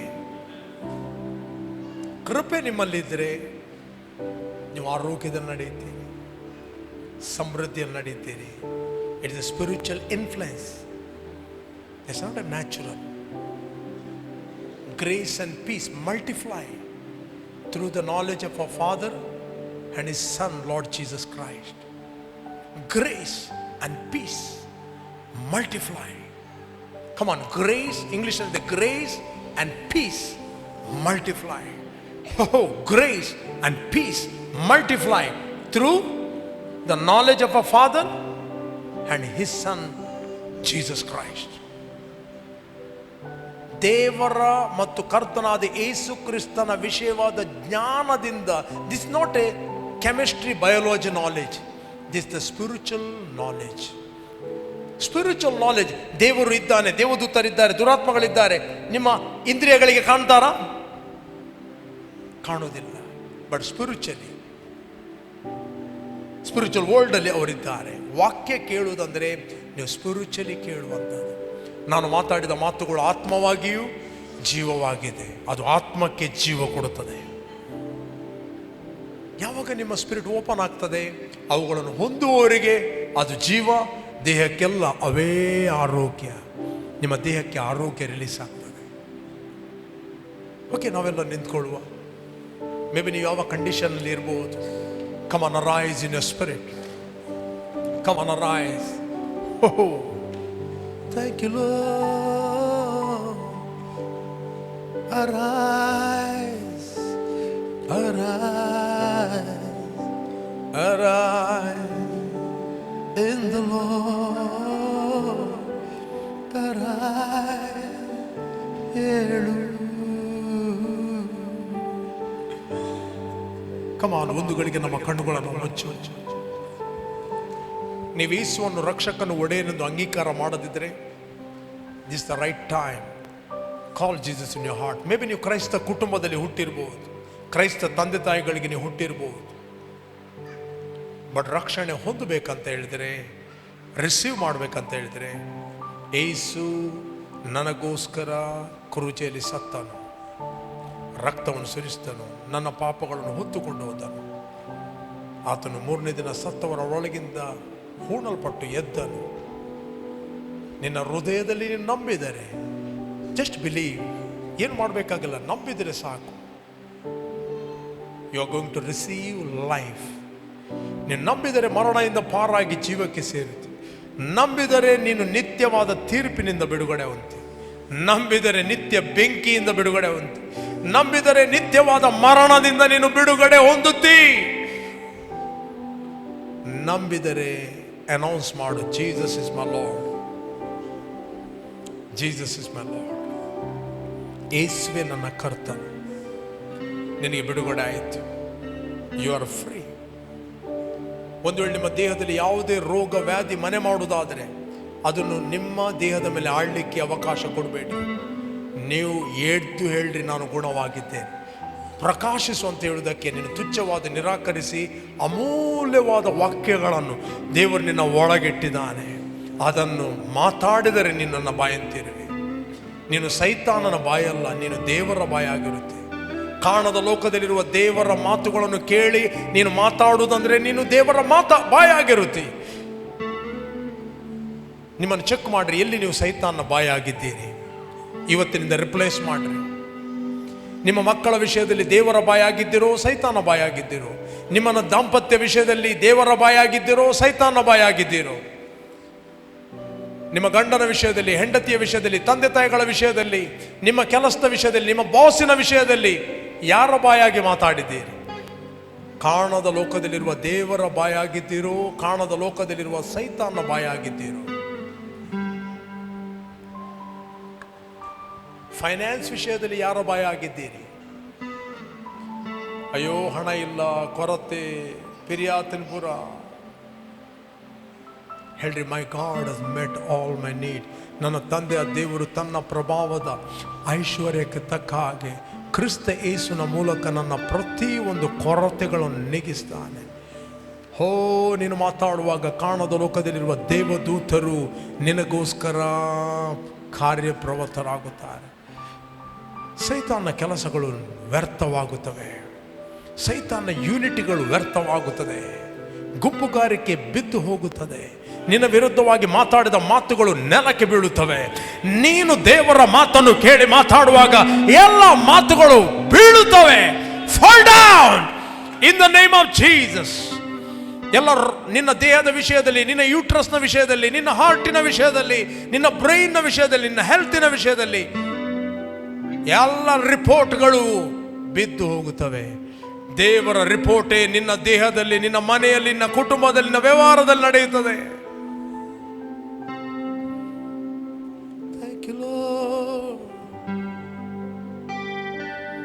ಹೇಳಿ, ನಾನು ದೇವರೊಟ್ಟಿಗೆ ಒಪ್ಪುತ್ತೇನೆ. ಹೇಳಿ, ನನ್ನ ತಂದೆ ಒಟ್ಟಿಗೆ ನಾನು ಒಪ್ಪುತ್ತೇನೆ. ಎಲ್ಲ ರೋಗಗಳನ್ನು, ಎಲ್ಲ ಕಾಯಿಲೆಗಳನ್ನು, ಎಲ್ಲ ರೀತಿಯ ಫೇಲಿಯರ್ಗಳನ್ನು, ಎಲ್ಲ ರೀತಿಯ ನೋವುಗಳನ್ನು ಯೇಸುವಿನ ನಾಮದಲ್ಲಿ ನಾನು ನಿರಾಕರಿಸ್ತೇನೆ. ನಿರಾಕರಿಸ್ತೇನೆ. ಕಮಾನ್ ಹೇಳ್ರಿ, ನಿರಾಕರಿಸ್ತೇನೆ. ರೋಗಕ್ಕೆ, ಕೊರತೆಗಳಿಗೆ ನನ್ನ ಮೇಲೆ ಯಾವ ಅಧಿಕಾರ ಇಲ್ಲ. ನನ್ನ ಮಕ್ಕಳ ಮೇಲೆ ಸೈತಾನಿಗೆ ಅಧಿಕಾರ ಇಲ್ಲ. ನನ್ನ ಮಕ್ಕಳು ದೇವರಿಂದ ಕಲಿತಾರೆ. ನನ್ನ ಮಕ್ಕಳು ಎಕ್ಸಲೆಂಟ್ ಆಗಿದ್ದಾರೆ. ನನ್ನ ಮಕ್ಕಳು ಆರೋಗ್ಯವಾಗಿದ್ದಾರೆ. ಹೇಳ್ರಿ, ಒಳ್ಳೆಯ ಸಂಗತಿಗಳು ಉತ್ತರ, ಪೂರ್ವ, ಪಶ್ಚಿಮ, ದಕ್ಷಿಣದಿಂದ ನನ್ನ ಕಡೆಗೆ ಹರಿದು ಬರ್ತಾ ಇದೆ. ನಾನು ಹೊಂದುತ್ತೇನೆ. ಹೇಳ್ರಿ, ಎಲ್ಲ ಕೆಟ್ಟ ಆಲೋಚನೆಗಳನ್ನು ನಿರಾಕರಿಸ್ತೇನೆ. ನಿರಾಕರಿಸ್ತೇನೆ. ನಾನು ಕರ್ತನೊಂದಿಗೆ ಒಂದಾಗಿದ್ದೇನೆ. ನಾನು ಅಭಿವೃದ್ಧಿಯಾಗಿದ್ದೇನೆ. ನಾನು ಅಭಿವೃದ್ಧಿಯಿಂದ ಅಭಿವೃದ್ಧಿಗೆ ಸಂಚರಿಸೋನಾಗಿದ್ದೇನೆ.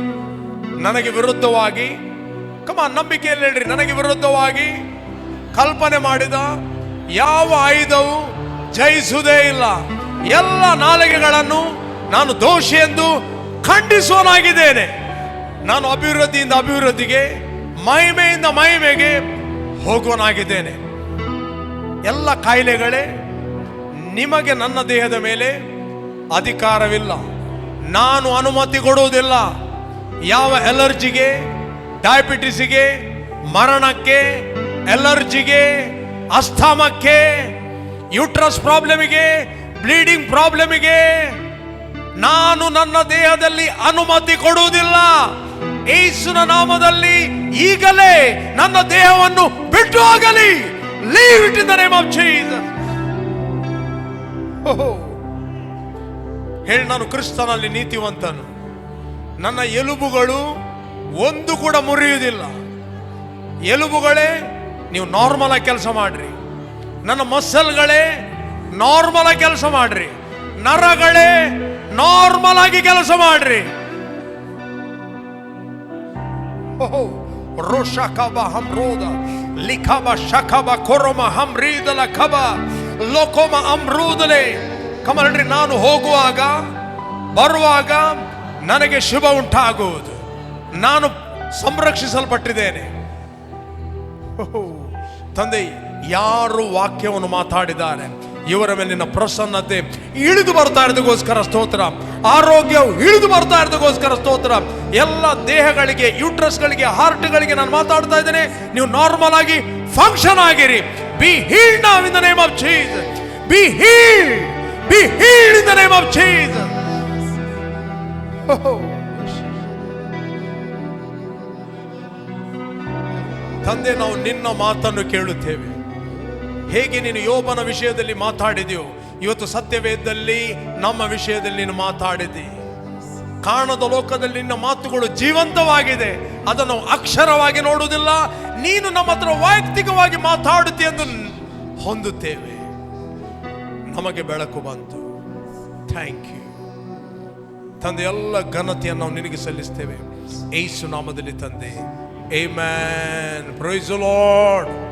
Hallelujah. Come on, shout hallelujah. Oh, come on, make a joyful noise. Hallelujah.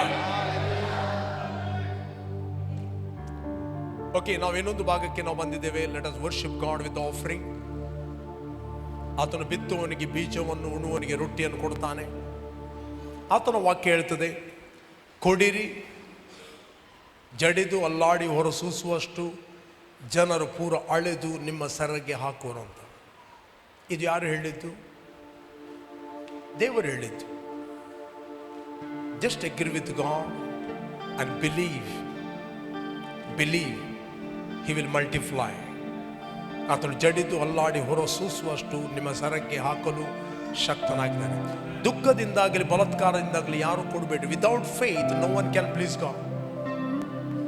What ever you do it by faith. ನಂಬಿಕೆಯ ಮೂಲಕ ಹೇಬೇಲನು ಶ್ರೇಷ್ಠವಾದ ಯಜ್ಞವನ್ನು ಸಮರ್ಪಿಸಿದ. ಕಾಯಿನನ್ನು ಕೂಡ ಸಮರ್ಪಿಸಿದ. ಕಾಯಿನನನ್ನು, ಅವನ ಕಾಣಿಕೆಯನ್ನು ದೇವರು ಮೆಚ್ಚಲಿಲ್ಲ. ಹೇಬೇಲನನ್ನು, ಅವನ ಕಾಣಿಕೆಯನ್ನು ದೇವರು ಮೆಚ್ಚಿದ. ಯಾಕೆ? ಆತನ ಫೇತಲ್ಲಿ ಕೊಟ್ಟ. Thank you father. ತಂದೆ, ಭೂಮಿ ಅದರಲ್ಲಿರುವ ಸಮಸ್ತವು ನಿನ್ನದು. ನೀನು ಕೊಟ್ಟದ್ದನ್ನು ನಿನಗೆ ಕೊಟ್ಟು ನಿನ್ನನ್ನು ಸನ್ಮಾನಿಸ್ತೇವೆ. ನಮ್ಮ ಭಾಗವನ್ನು ನಾವು ಮಾಡಿದ್ದೇವೆ, ಕೊಟ್ಟಿದ್ದೇವೆ. ನೀನು ಜಡಿದು ಅಲ್ಲಾಡಿ ಹೊರಸೂಸುವಷ್ಟು ನಮ್ಮ ಸೆರಗ್ಗೆ ಹಾಕಿದ್ದೆ. ಯಾರದು ಫೈನಾನ್ಸ್ ಸ್ಟಕ್ ಆಗಿದೆ, ಯಾರದು ಕೆಲಸ ಸ್ಟಕ್ ಆಗಿದೆ, ಯೇಸುವಿನ ನಾಮದಲ್ಲಿ ಅದನ್ನು ನಾನು ಬಿಡುಗಡೆ ಮಾಡ್ತಾ ಇದ್ದೇನೆ. I release it in the name of Jesus. O God, I release your angels supply all their need, oh God, in Jesus' name. Amen.